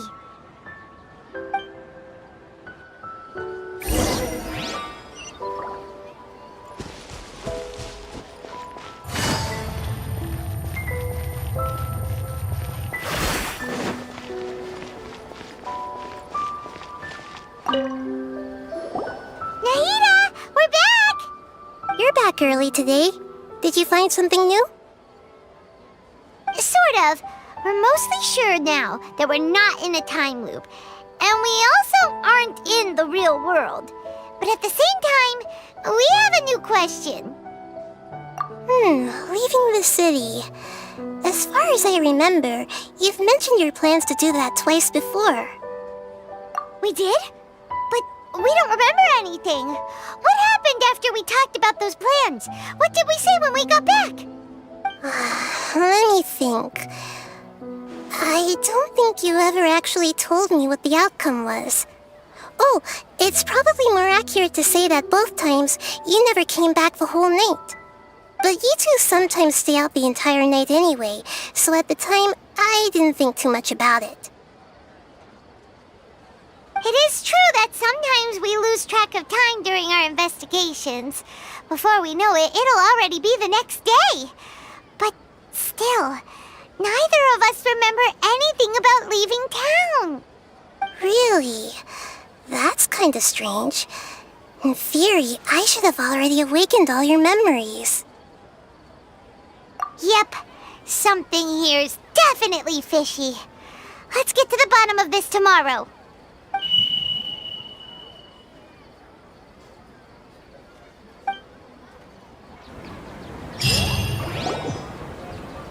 Our memories are back!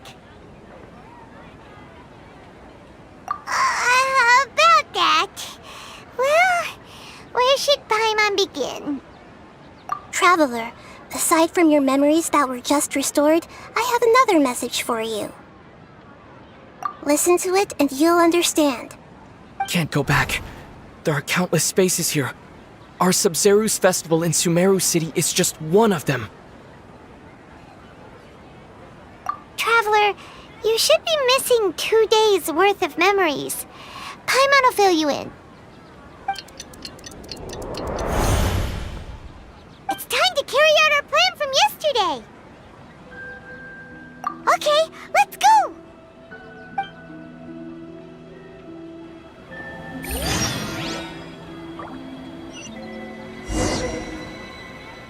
We don't have many more festivals to waste.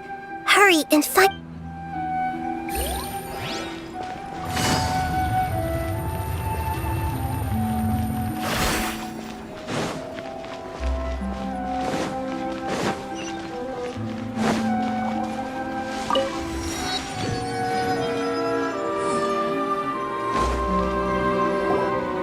Why can't we leave the city? What is the academia up to now? Don't ask me. It's not like I can tell you anything. This is a direct order from the Grand Sage. Just wait until tomorrow. I have a real emergency. My goods have already arrived at Port Ormos. If I don't hurry, they'll be stolen. That's your problem. Make sure you make a request in advance next time. But it's not like you can just predict business matters in advance. It looks like the Academia already announced a lockdown for Sumeru City today. How completely unsurprising. Let's go and question them. Hello, sir. Why can't we leave the city today? Here we go again. Don't ask me. I don't know either. We just received an order that no one is allowed to enter or exit Sumeru today. They didn't tell us anything else. Angering me won't get you anywhere. If I had that kind of insider info, I would have left this stupid post long ago. It looks like he really doesn't know. If we can't get anything out of him, let's take matters into our own hands. Why don't we climb over the walls? Those guards can't be everywhere at once. This is a good spot, and the guard hasn't noticed us at all. Let's hurry! Huh? Why? Are you going to leave Paimon behind? But what if things get really weird out there and you get into some trouble? Then Paimon won't be able to help you. Oh, Paimon knows that Paimon can't do much, but we've always been together, haven't we? Okay, Paimon will wait for you. Promise Paimon that you'll come back as soon as possible. Just a quick look. And please, be careful.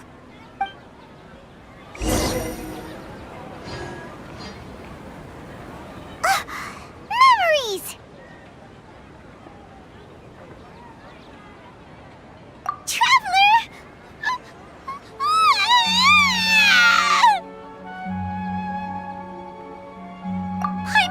Paimon would never see you again! You just disappeared! Paimon waited for you for hours and hours at the city wall and you never came back! You promised Paimon that you were only taking a quick look. Paimon, calm down. He's here now.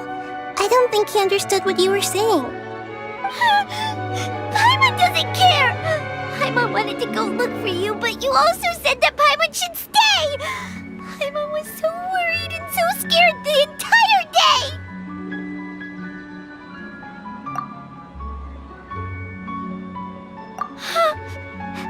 Okay. Paimon will forgive you. The most important thing is that you didn't actually disappear. Oh, Paimon was so scared that you had gone into another world. Okay, Paimon, can you tell us your perspective of what really happened yesterday? I see. Using two people's different perspectives. After that, you left the city. Paimon kept her eyes on you the whole time, but then you disappeared in an instant.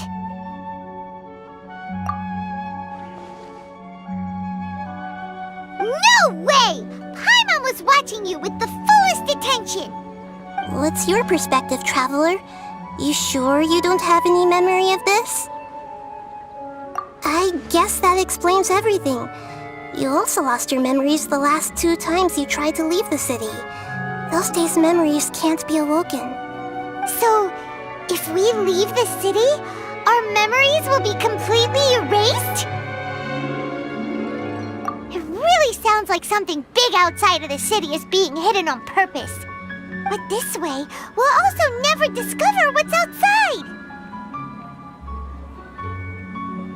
Something like a message? But how can we send it back? Don't look at me like that. I'm not used to being stared at. Well... Okay. You want something that can pass on messages, right? Give me some time and take care of Dunyarzad for me. Yep, now we're talking.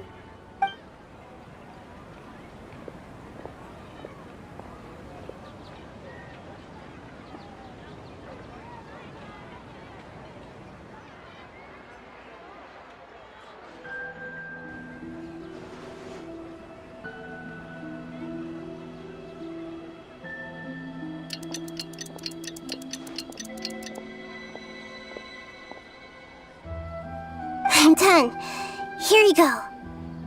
What? Isn't this just an Akasha terminal? You made some little changes. Akasha terminals are already capable of sending messages. I just tweaked it so that it could connect to any node.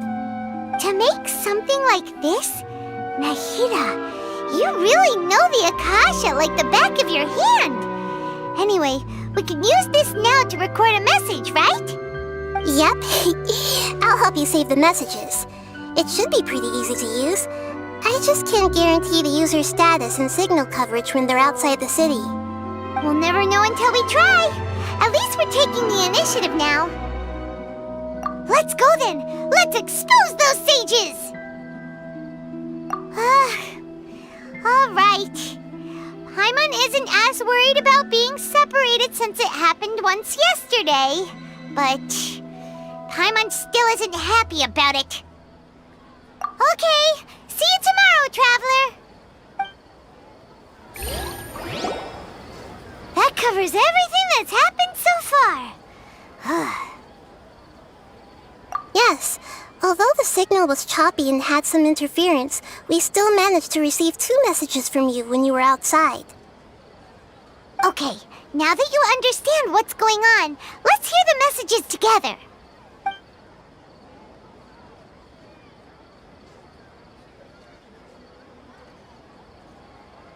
Can't go back. There are countless spaces here. Our Sub-Zeru's festival in Sumeru City is just one of them. I've entered another space. Before me are flowing sandstone and howling fish. Impossible and surreal sights. All these spaces are empty except for the occasional ones that contain mute puppets rather than people. I can't sense any human presence.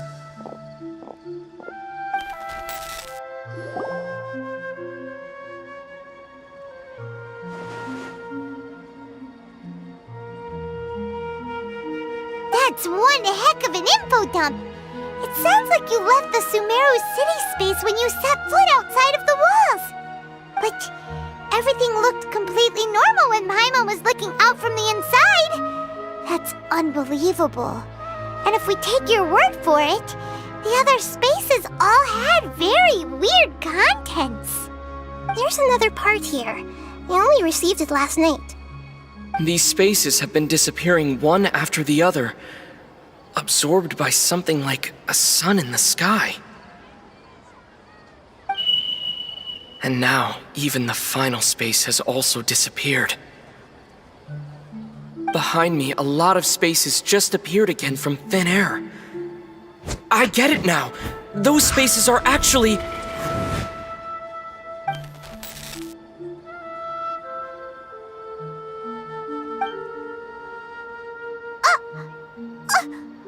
Why did the message end right there? What did the Traveler want to say? What are those spaces? Probably because yesterday just happened to end at that moment. Oh, right. Paimon did hear a beep from the Akasha. Did it come from here or from the message? The message. It should have come from the Traveler's Akasha terminal. After the beep, Traveler said even the final spaces also disappeared. Traveler, what do you think that final space could have been?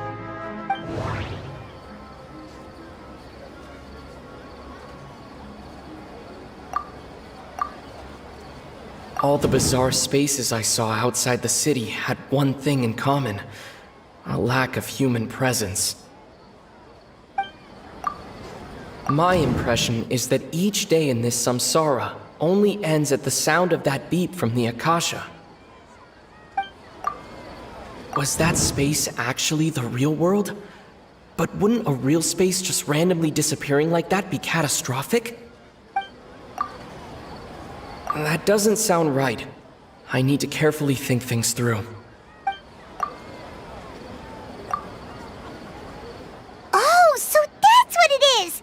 After the sound of the beep, the final space, the Sub-Zero's festival, also disappears, and we're taken to the next day. Later on, Traveler also mentioned a bunch of new spaces materializing behind them. Do lots of new spaces appear every day? Paimon's head is spinning. Just what are these spaces anyhow? Well, consider this. For all the horrors of the Archon War, at its heart, it was just a game where a bunch of gods fought over 7 seats.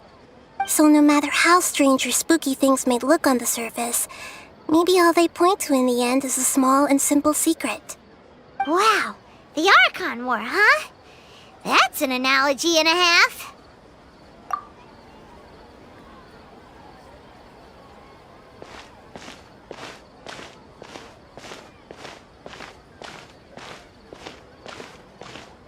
Hey, where are you going?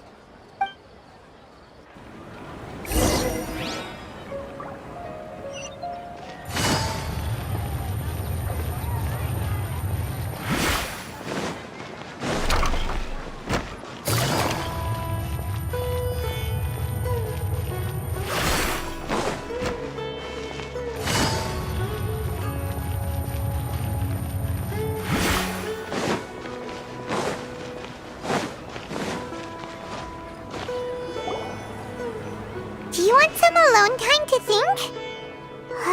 Alright then, Paimon won't disturb you.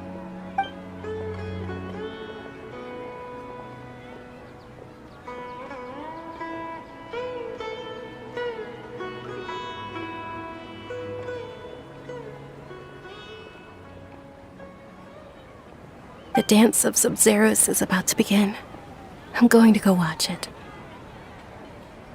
Okay. Why don't you go ahead, Dunyarzad?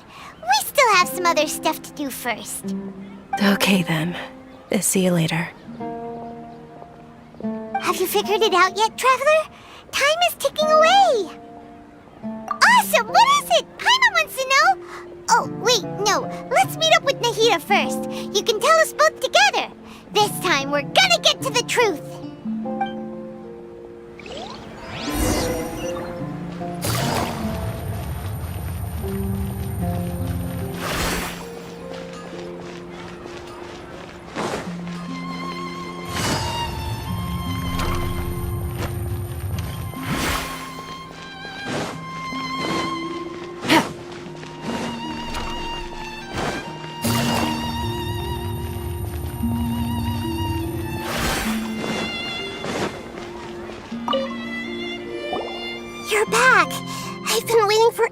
you two. Judging by the looks on your faces, are you ready to take your Sub-Zero's exam and graduate from the festival? Okay, first off, have you discovered the hidden truth?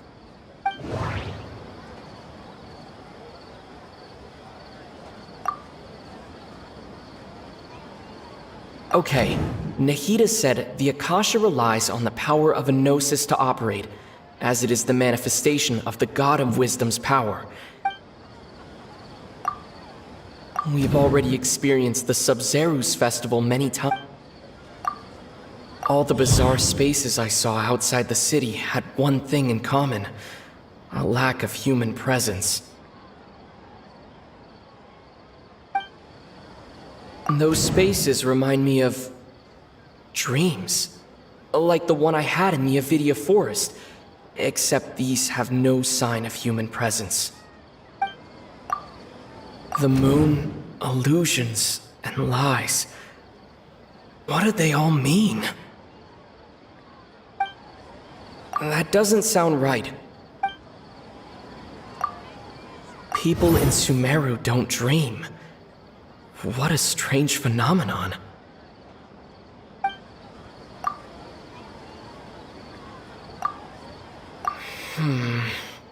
I can't...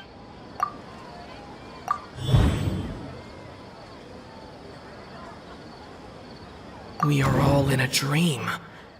It isn't that... People in Sumeru think they don't dream, but the truth is the Akasha steals their dreams without them knowing it. And those spaces with no human presence are stolen dreams without their host. That would explain why they sounded so weird when he was trying to describe them. Huh. So people in Sumeru do dream after all. In fact, we're all in one big dream together right now. Correct answer. Now, how did you conclude that the Akasha is capable of this?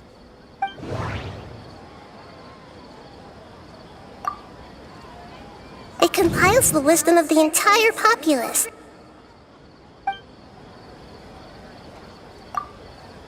It is the manifestation of the God of Wisdom's power.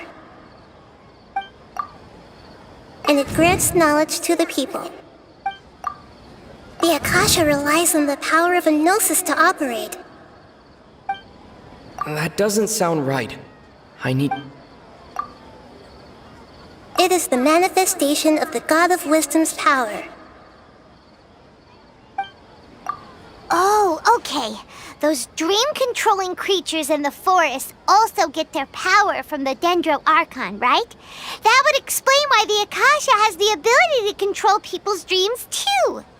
But is stealing everyone's dreams really how the Akasha compiles their wisdom? Isn't there anything more to it than that? Dreams are fantastical, complex, and full of imagination. People's brains are the most active when they're dreaming.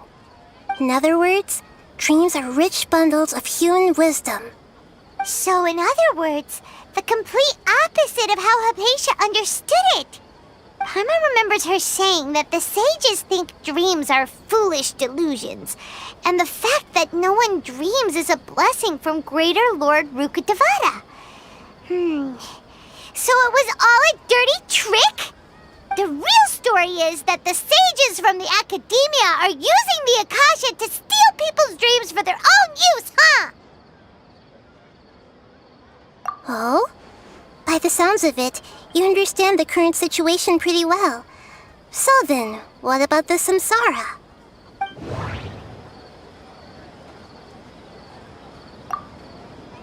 We've already experienced the Sub-Zero's festival many times, and the day of the festival seems to be in a perpetual samsara.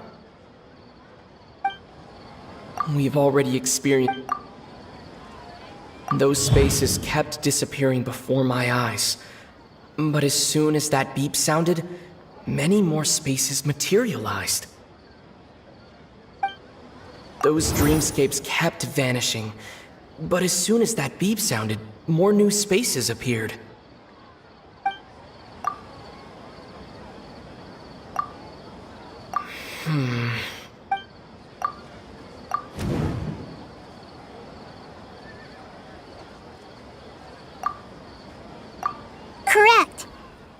Akasha is keeping each person's brain in a constant dream state, but also separating their consciousness from their own dream. Their disembodied consciousness is placed inside the collective dream of the Sub-Zero's festival along with everyone else's, while their now vacant dreams are harvested by the Akasha. No one is any the wiser as another day passes in the dream, and so begins another samsara cycle. People wake up to yet another dream about the Sub-Zero's festival. The dreams that belong to them are once again harvested by the Akasha, and so it continues. So, this is like a dream factory, and the Akasha is a dream harvesting machine. Did Paimon get that analogy right? Very good, Paimon. Using analogies well is an excellent habit to get into. Okay, so that beep we keep hearing is actually from our real-life Akasha terminals. Taking off our terminals in this dream doesn't do anything. Alright, last question. Who am I?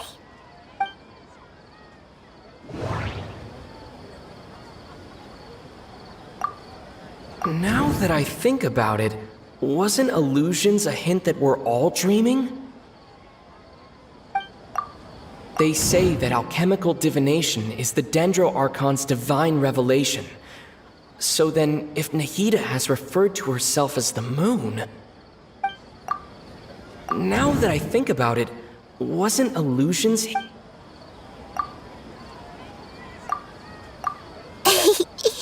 So you noticed. I thought that one would be the hardest question. That's why I put it last. That wasn't hard at all. Even Paimon guessed that.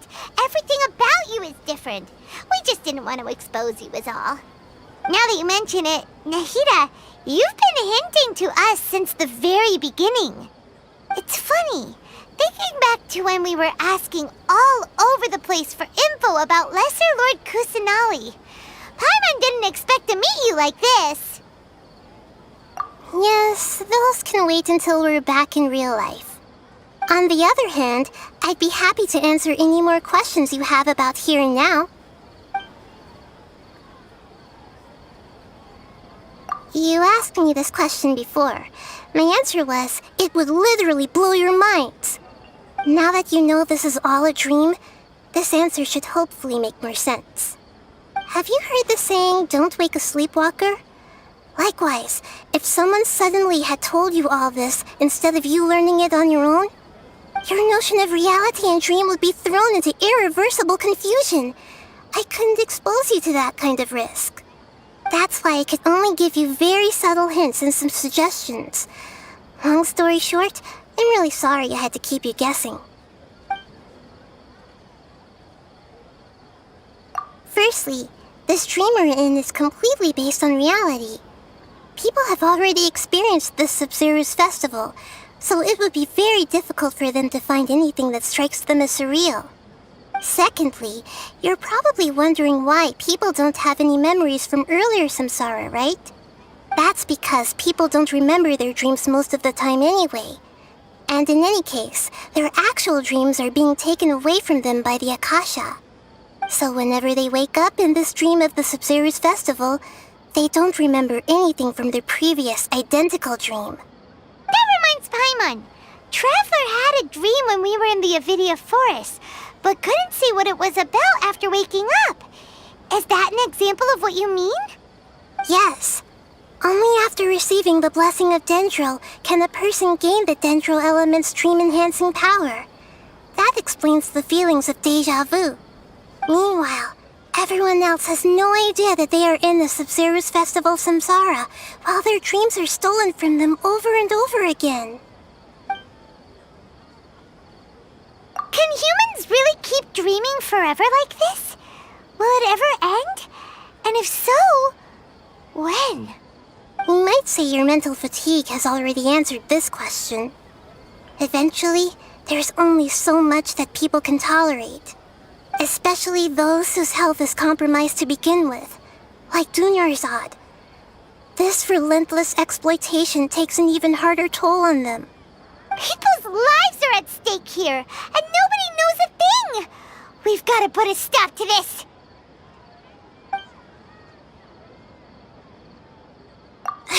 right? Why did they have to base this dream on my birthday? Could it really just be a coincidence? Even you don't know the reason? Wow, now that's strange. The Academia sages are determined to harvest lots of dreams in a short time, no matter the cost. They have to be up to no good. Unfortunately, I don't know anything about it. Traveler, do you have any information?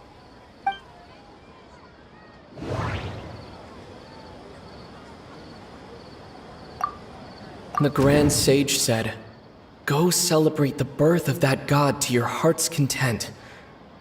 Did he mean something more? Celebrate the birth of that god? Could it mean...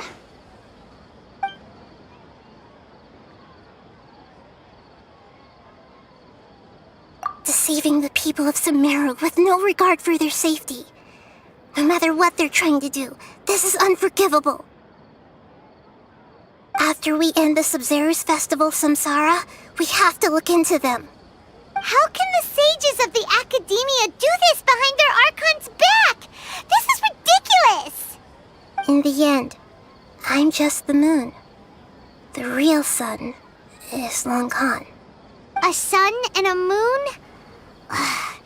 Nahida's talking in riddles again.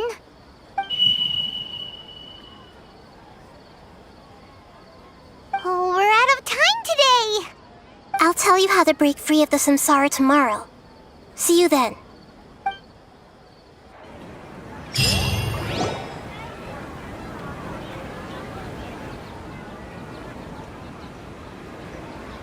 Good morning, Nahida. Wait. Now that Paimon remembers everything, should we instead say good morning, Lesser Lord Kusanali? Hey! What's wrong, Nahida?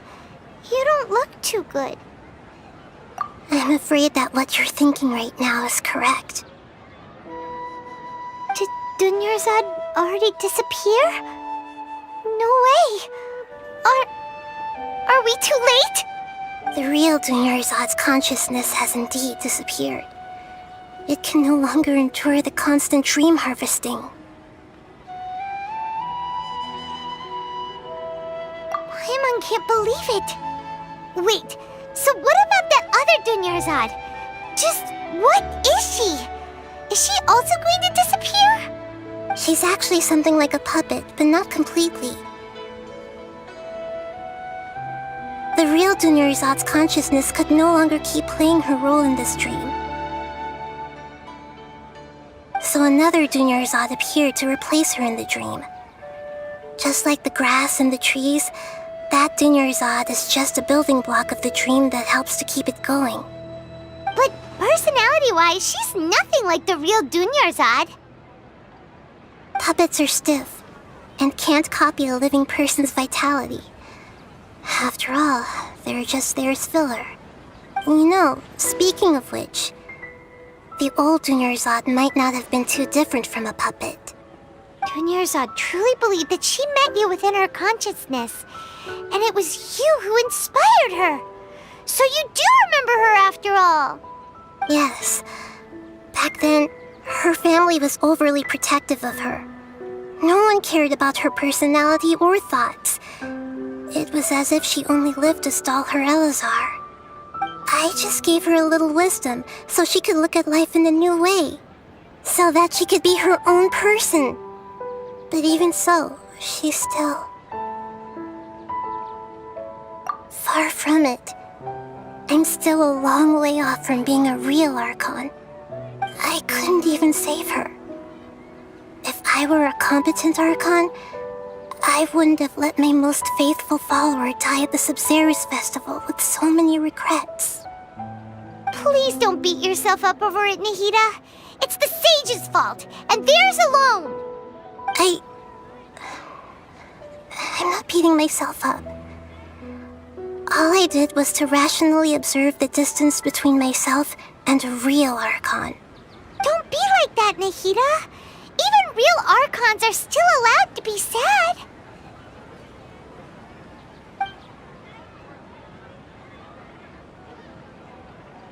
To prevent more tragedies like this, We must end the samsara as soon as possible. Great, but how do we do that? Although the Sub-Zero's festival dream is under the Akasha's control, only humans can dream. Even the Akasha is unable to create them. That means this dream belongs to a host who created it.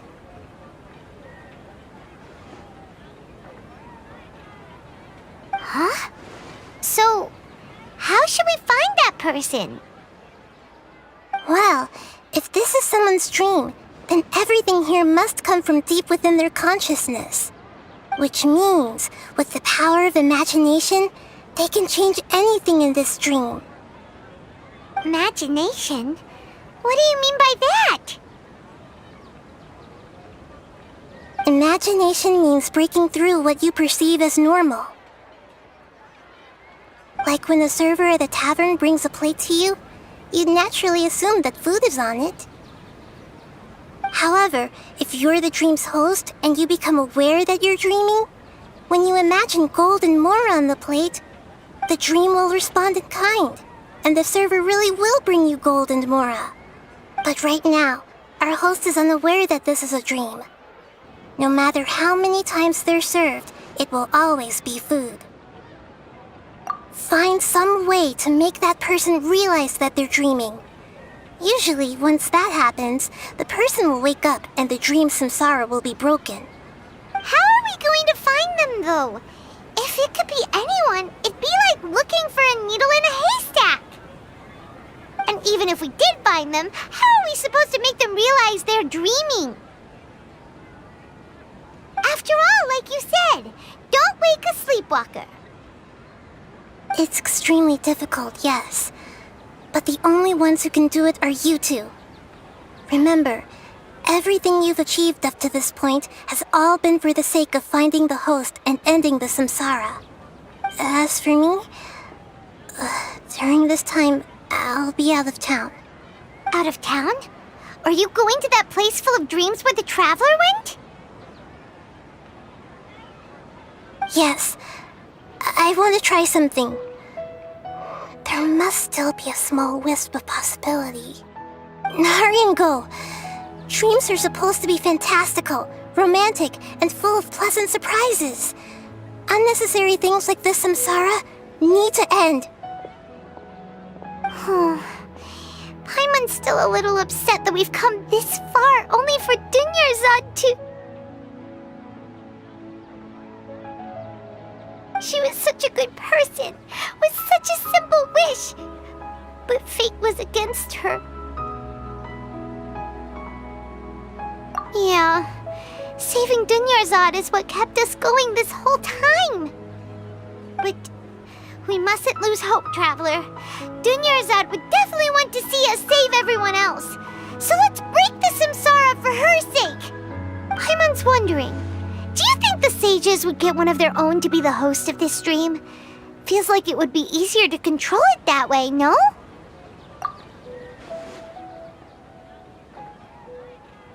Huh. That's true.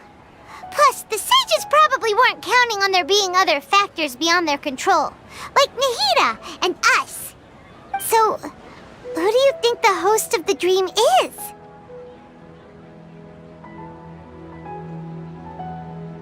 Oh, that would make sense! Ferris, the Knight of Flowers, is a symbol of the whole Sub-Zero's festival, right? Pretty core character. Let's go ask him some questions, shall we?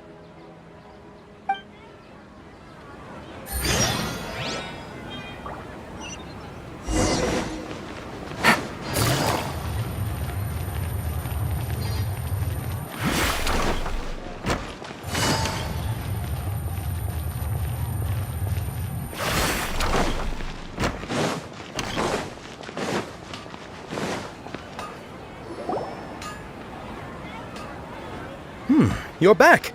You left in a hurry last time. Is everything okay? Everything's fine, just... it's a little hard to explain. Would you mind taking part in a little experiment with us? An experiment? That came out of nowhere. I'm listening, though. What do you need me to do? Could you make a wish? You want me to make a wish? Is that a new Sub-Zero's festival tradition or something? Less questions, more wishing! Okay. My wish. Okay. I'm a little nervous saying this out loud, but I want Miss Dunyarzad to be happy. Oh. I noticed earlier that she looked a bit down, and she wasn't really talking to anyone. She just doesn't seem like herself. She's always so gentle and kind, and all the kids love her. I've also wondered if the reason she asked me to be Fairest Knight of Flowers is because I'm special to her, or something. So, you have a crush on Dunyarzad?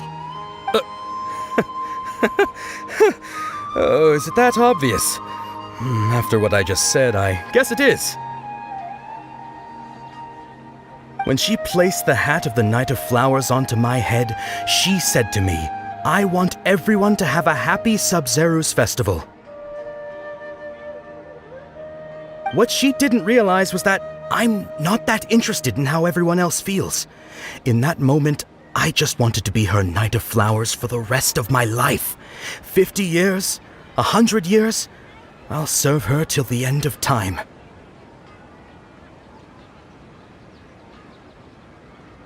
Okay, yeah, that was a bit much. Felt like the right moment to get it off my chest, but that was pretty embarrassing. Okay, I'm ready to make my wish. I would like Miss Dunyarzad to appear in front of me right now with a smile on her face. Here goes. Please come true. I'm gonna open my eyes. Oh, you're... What? Faki? Sorry, but only one portion of Yalda candies per person. Back home you go. Nice try, you two. Anyway, never mind. I don't need to see her appear right in front of me. As long as she's happy. Guess he isn't the host of this dream after all. Should have expected it wouldn't be this easy.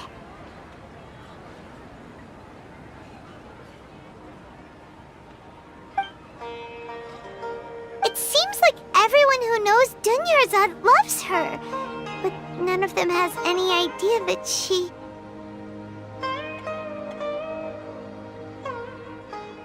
My lady, step back.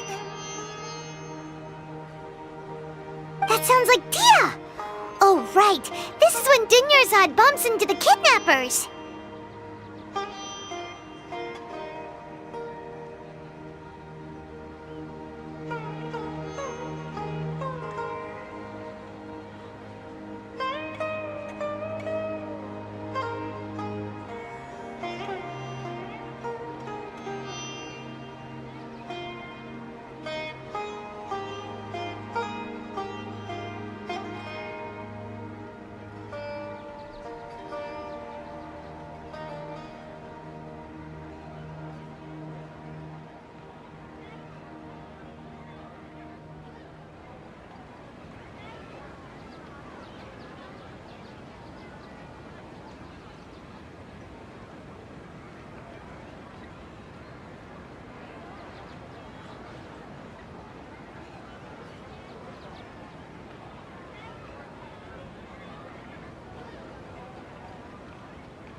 handle them. Hey, Traveler!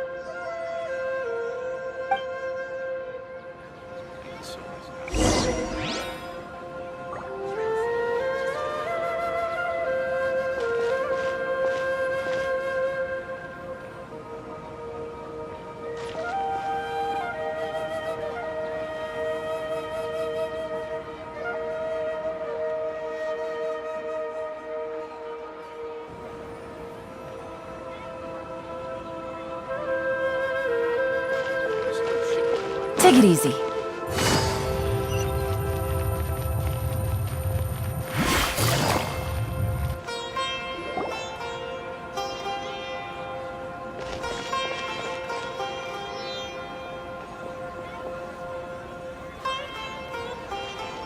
Oh, it's you. Great timing. Please take... Hey, this is my job. The homie Yanni's pay me, not you. Fine, alright. Knock yourself out. Why are you so worked up anyway? It's not like I don't trust your fighting skills. Anyway, watch yourself.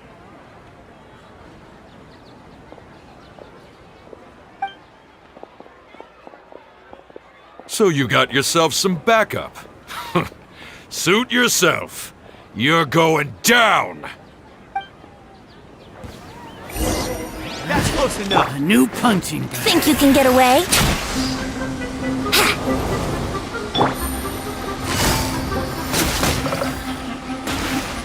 That's close enough. Take that! Quietly now.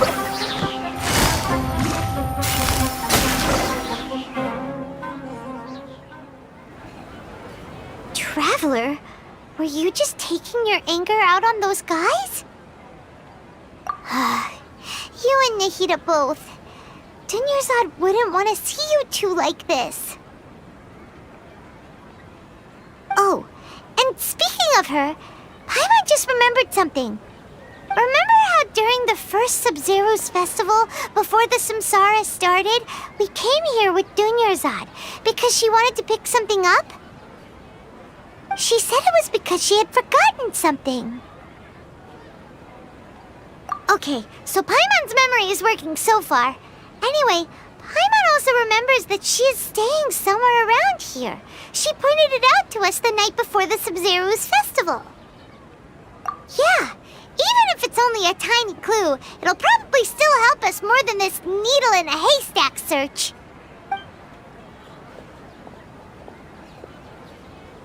This is the place!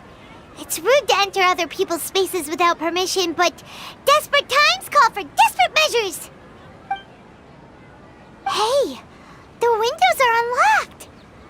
Okay, Paimon's gonna take a peek inside.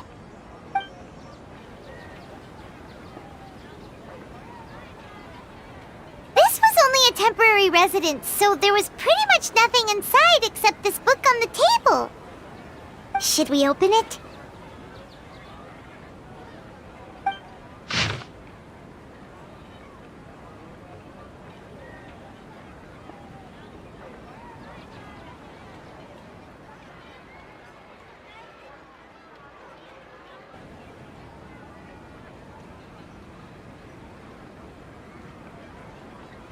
Wow. Dunyarzad wrote all of this.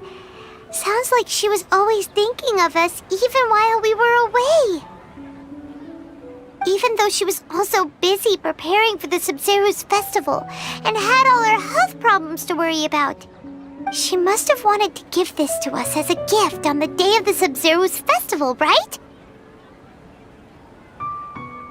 If we hadn't found this book, we never would have known. But now that we know, we can't even thank her. Hey! Where are you off to now?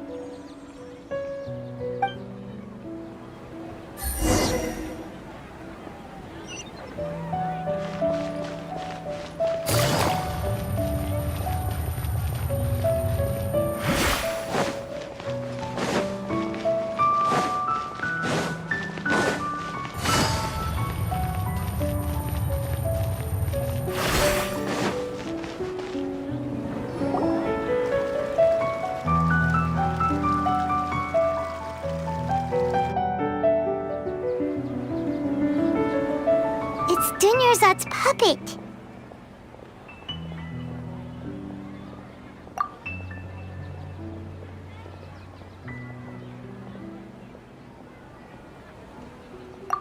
Traveler? You must be exhausted. Come to think of it, we've been stuck in this place for a really, really long time. Heck, even the last time we were chatting happily with Dunyarzad feels like an eternity ago.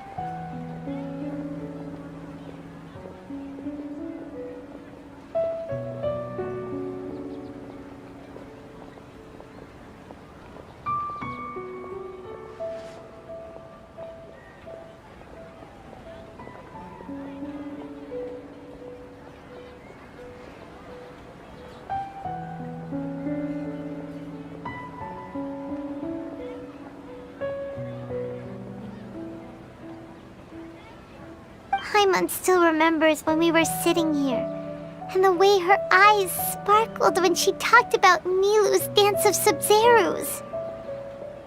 There will always be frustrations in life, but I know that the point of living is not to leave behind any regrets.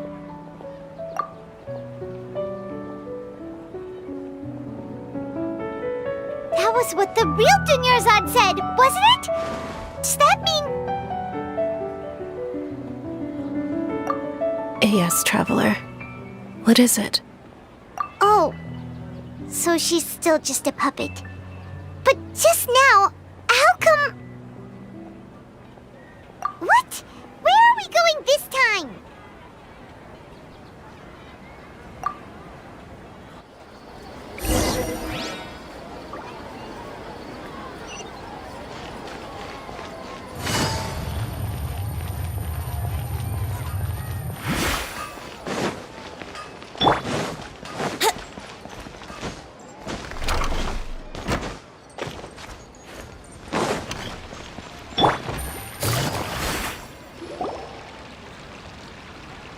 If you continue to resist, we will have to order an investigation into every single event organizer.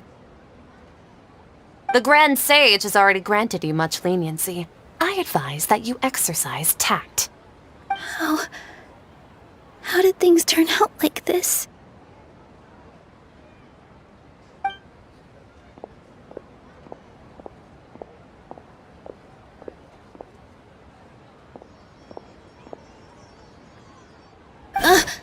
Traveler?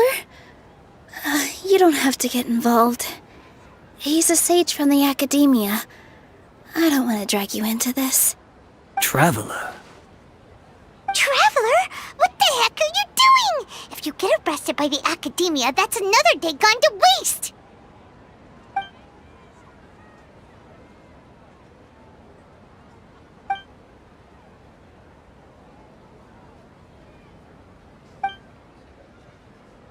Wait, they're not reacting. Have they been scared stiff? Oh, of course! If this is the sage's plan, they wouldn't put themselves through this. So they're just substitutes. What is this? What happened to the Grand Sage and his entourage?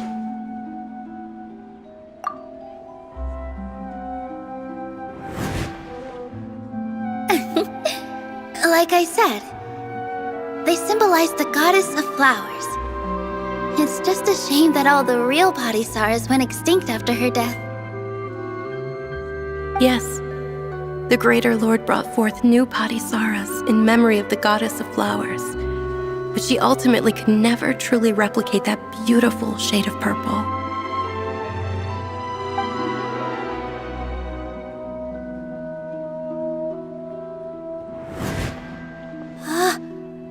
Beautiful shade of purple. Aren't these flowers real Padisaras? Just like the ones from the legend? I didn't even notice. Dunyarzad, did you find these? But didn't you just say all the real flowers went extinct after the goddess of flowers passed away? So, how? Yeah. What's going on here? Huh? guys are acting weird. But okay, I'll try.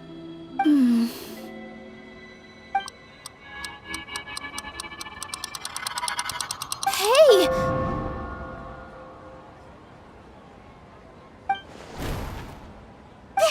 They disappeared! So Nilu's the host! What a surprise! Purple body Saras don't exist in the real world anymore. But in Nilu's subconscious, they can appear as decorations on the stage! It's just like the example Nahida told us. People assume there will be food on a plate, and Nilu assumed there would be real Patisaras in the flower pots. So when you saw the flowers, you instantly knew it was Nilu? But if we want to end the samsara, we need the host to become aware that they're dreaming. How should we make Nilu realize that? Am I dreaming? Huh? So I'm right. Is this Lesser Lord Kusanali responding to our celebration of the Sabzeruz festival? Wrong guess, but you aren't completely wrong either. The point is, what made you think this is a dream? As far as you know, people in Sumeru don't dream, right? Yeah, but have you heard the tale of the first sage? To prevent a calamity, he went on a journey to find the Dendro Archon. Ooh, sounds familiar. Dunyarzad told us a story like that when we first arrived in Sumeru City. So it was about the first sage, huh? Yep, but in the part you heard, he hadn't become the first sage yet. There's more to the story. His piety and wisdom were acknowledged by the Dendro Archon, and she finally gave her blessing to him. All kinds of spectacular scenes appeared in front of the first sage, as if all the knowledge in the world was being painted onto a canvas right before him. He was captivated. After who knows how long, he mastered all the knowledge he could comprehend. Afterward, he said to the Dendro Archon, "I miss my parents, my wife, and my children. I've been away from home for far too long. They must be worried." The Dendro Archon smiled. The next second, the sage found himself lying in his bed, as if he had just woken up from a dream. His wife, lying next to him, said, "You're off to search for the Dendro Archon today, aren't you? Have a safe journey, my love." In the end, the first sage took care of many disasters in Sumeru City and founded the Academia. What a happy ending. So, the first sage was dreaming ever since the beginning of the story? He never went on his journey?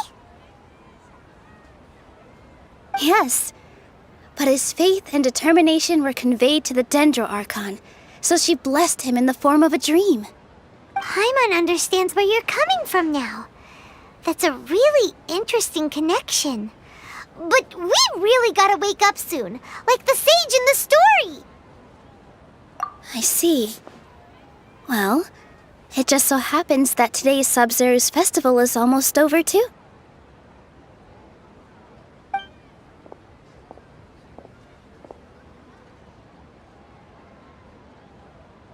Since we're in a dream, let's make this final dance of Sabzeruz as beautiful as we can.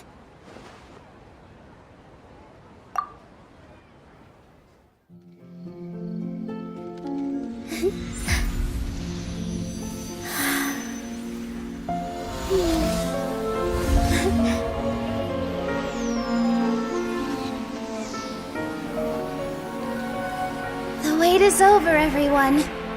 I dedicate this to our god, the dance of Sabzeruz.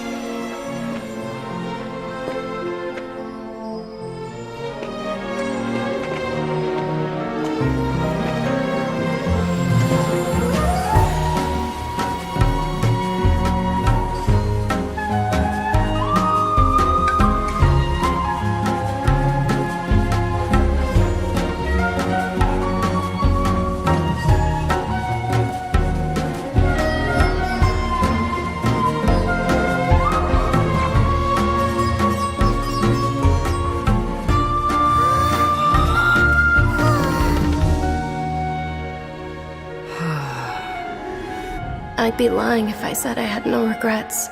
I would have loved to see Nilou's dance.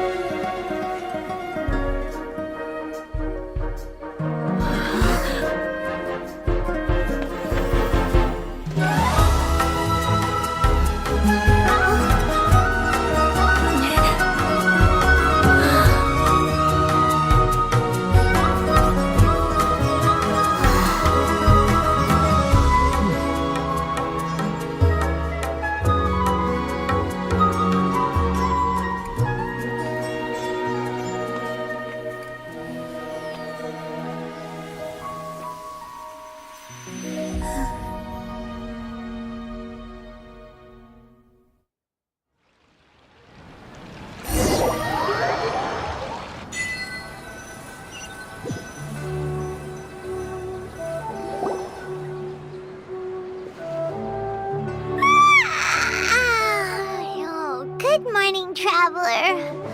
Oh, Paimon feels like she's been asleep for the longest time.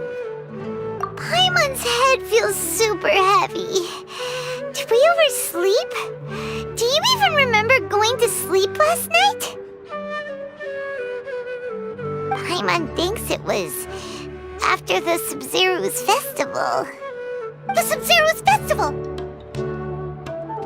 Have we finally escaped from the Sub-Zero Samsara? Quick! Take off your Akasha terminal!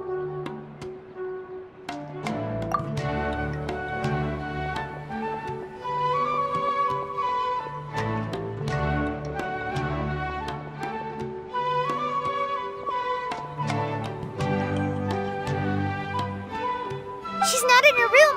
What happened? Huh? What usual spot?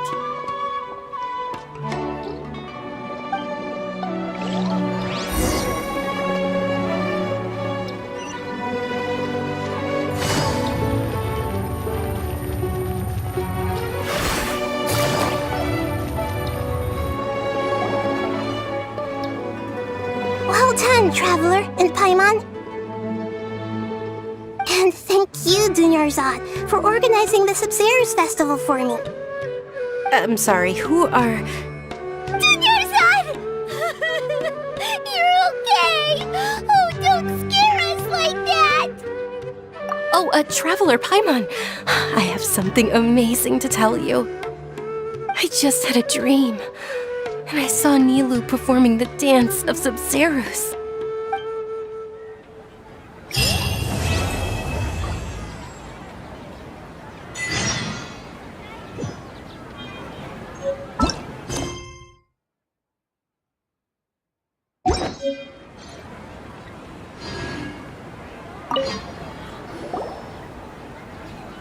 You're actually Nahida, aren't you? Paimon felt like Catherine was acting weird when we met at the Sub-Zero's festival. And Dunyarzad, did you save her? It's a really long story. We shouldn't disturb her. Her consciousness is still weakened. Let's chat somewhere else. How about by the Traveler's favorite bench?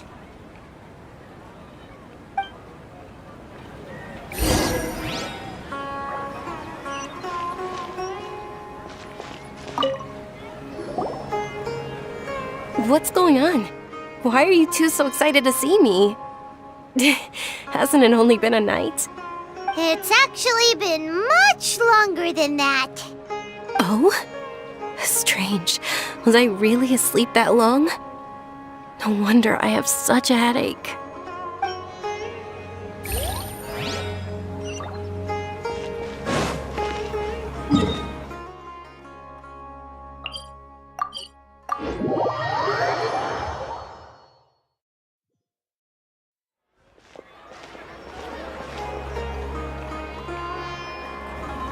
Let's talk about Dunyarzad first. It's such a relief that she's all right. After we parted on the last day of the Sub-Zero's festival, I left the city and saw what the Traveler had described. Among the countless dreams, I found one that was growing fainter and fainter.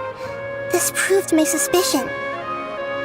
Once Dunyarzad could no longer bear the Akasha harvesting her dreams, her consciousness began to dissipate. But this also meant it escaped the Akasha's control. Such a small fragment of consciousness can't last for very long, though. It will return to its original dream, where both will gradually fade until they completely disappear. I used all the power I had to keep her dying dream alive as long as possible, but it still wouldn't have lasted for much longer if it hadn't been for you two breaking the samsara. So it looks like we did manage to save Dunyarzad in the end, and not a moment too soon. Huh? Why are you two smiling so happily? I thought you'd be so moved that you'd start crying. I need to spend more time observing human emotions. Both are fine. Everyone reacts differently. All right. You two must have a lot of other questions for me, right? After all, you saved my faithful believer. As your reward, I will answer any and all questions. At the Avidia forest, there was this incense that made the traveler fall unconscious and dream of a huge tree and a red sky. You also heard someone's voice, right? It said world and forget me. Yeah, so you do know! We've been wanting to ask you what that was about, and if the red sky was related to Conria. It seems like the traveler established a connection to Irminsul. That was a message left by Greater Lord Rukkhadevata's residual consciousness in Irminsul. Perhaps her last memory before she died. As you two probably know, Greater Lord Rukkhadevata disappeared after the disaster in Conria. The timings of these events do line up, so your suspicions are reasonable. A message from Greater Lord Rukkhadevata? We thought it was from the Scarlet King. The Scarlet King? That god who died even longer ago? Some present-day desert dwellers still worship him. You probably just heard some of their conspiracies. Okay, so what does the message mean? I still haven't managed to decipher it. Even the Akasha isn't currently capable of doing that. Greater Lord Rukkhadevata's residual consciousness in Irminsul seems to be contaminated with something that has a very dangerous aura to it. Many devoted scholars go mad as soon as they connect their consciousness. I've warned the Academia about this many times, but people still keep falling victim to it. But I believe this is the key to saving Irminsul. That's why I've kept trying to decipher it. So the tree in the vision was Irminsul? Oh, Tainari also said that Irminsul is sick! Is it because of the contaminated consciousness? But even if you can't figure out what that vision was all about, it seems like our search for you was all in vain. The traveler wasn't affected after coming in contact with that consciousness. I've never seen anyone like that. With you here, we may have a chance at deciphering it. No, we must decipher its secrets. I've already eliminated all other factors that might affect Irminsul. This is the only one left. This puzzle has life and death at stake. It could determine Irminsul's fate, as well as Tevat's. To be accurate, I'm using the Akasha as a medium to occupy Catherine's consciousness. How did you do that? Poor Catherine. Does this mean you can also occupy other people's consciousnesses? Theoretically, I can enter anyone's mind as long as they're wearing their Akasha terminal.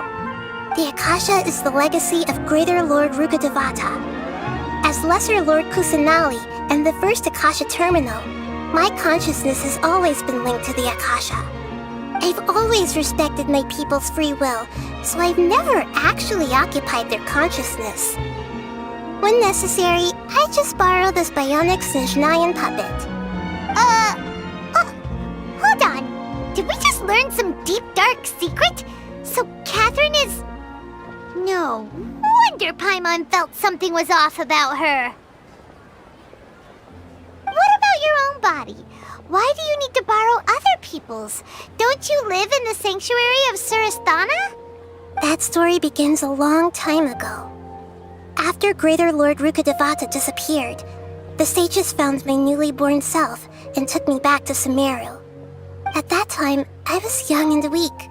The sages kept me in the sanctuary of Surasthana, ostensibly for the sake of protecting me. But I've hardly heard from them since. However, I do understand that they had hoped to find Greater Lord Rukkhadevata instead of me, a symbol of her passing. So, the sages basically put their new Archon under house arrest? How dare they! Why don't you teach them a lesson, Nahida? In some ways, they aren't wrong. Greater Lord Rukkhadevata was omniscient and omnipotent. Even after her death, the Akasha is still empowering this nation. And I'm still really far away from being able to call myself the God of Wisdom. Moreover, the Academia is also more proficient at governing this country. My existence has little meaning. Yeah, you got a lot of believers. Just look at the Sub-Zero's festival. Everyone who showed up truly loves you. Thank you for the kind words. But I honestly don't need physical freedom as long as I can connect my consciousness to the Akasha. Trying to find a way to save Irminsul is my life's mission and top priority. I will work on that and try to live up to being a deity in the meantime. Every once in a while, I will also take up the duties of the God of Wisdom and enlighten a lost soul here and there. Doing all that should be enough. There's never been any big problems with the Academia's governance of Sumeru. This is the first time I've seen them step out of line. I wonder what caused them to go down this path and what they hope to achieve. Even though the city's residents haven't noticed anything strange, if the Traveler hadn't broken the Sub-Zero's samsara, the situation could have become dire. I tried to do some investigating in the Akasha, but I couldn't find anything suspicious. And all the people of interest seem to purposely avoid wearing their Akasha terminals. I think they're deliberately trying to hide something. Oh, that reminds Paimon. In Gandharvaville, there was a sage who had invited Tainari to join some kind of project. Could it be related? Regardless, I need to first investigate the sage's motives, make things right, and punish them if needed. But I'll have to be discreet, or they'll see me coming. You mean how the Akasha stops you from having dreams? Yeah, it's been such a long time. No one's noticed something's up? It's not that no one noticed. It's more like no one cared. Ultimately, it's all rooted in the sage's misdirection. Misdirection? The sages convinced everyone to believe that being unable to dream is a sign of rationality and wisdom. Not dreaming is a badge of honor in Sumeru. Even if the truth is that their dreams are being reaped by the Akasha. With their propaganda in place, the sages can maximize their use of the Akasha to facilitate their research. Besides, Greater Lord Rukkhadevata must have created the Akasha in the hopes that it could be used to its full potential. That's why I've never come out strongly against this. Anyway, the perspective advocated by the sages drowned out any voices of doubt. By now, even those who never use Akasha terminals find it too shameful and embarrassing to talk about their dreams. Got it! I hope my answers were satisfactory, seekers of knowledge. To be honest, maintaining Dunyarzad's fading dream took a lot of mental energy.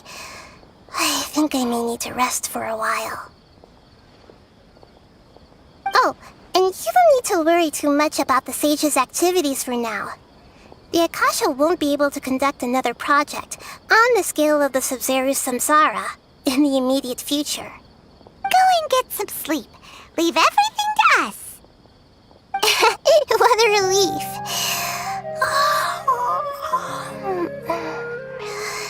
This is truly the most exhausting birthday I've ever had. Traveler? Paimon? Why am I here? Do either of you know? Maybe you were sleepwalking. You know you can't wake up a sleepwalker. We happened to walk by, so we thought we'd wait for you to wake up. I see. Huh. I should visit my maintenance personnel sometime. Oh, I'm fine. I better go. Thank you.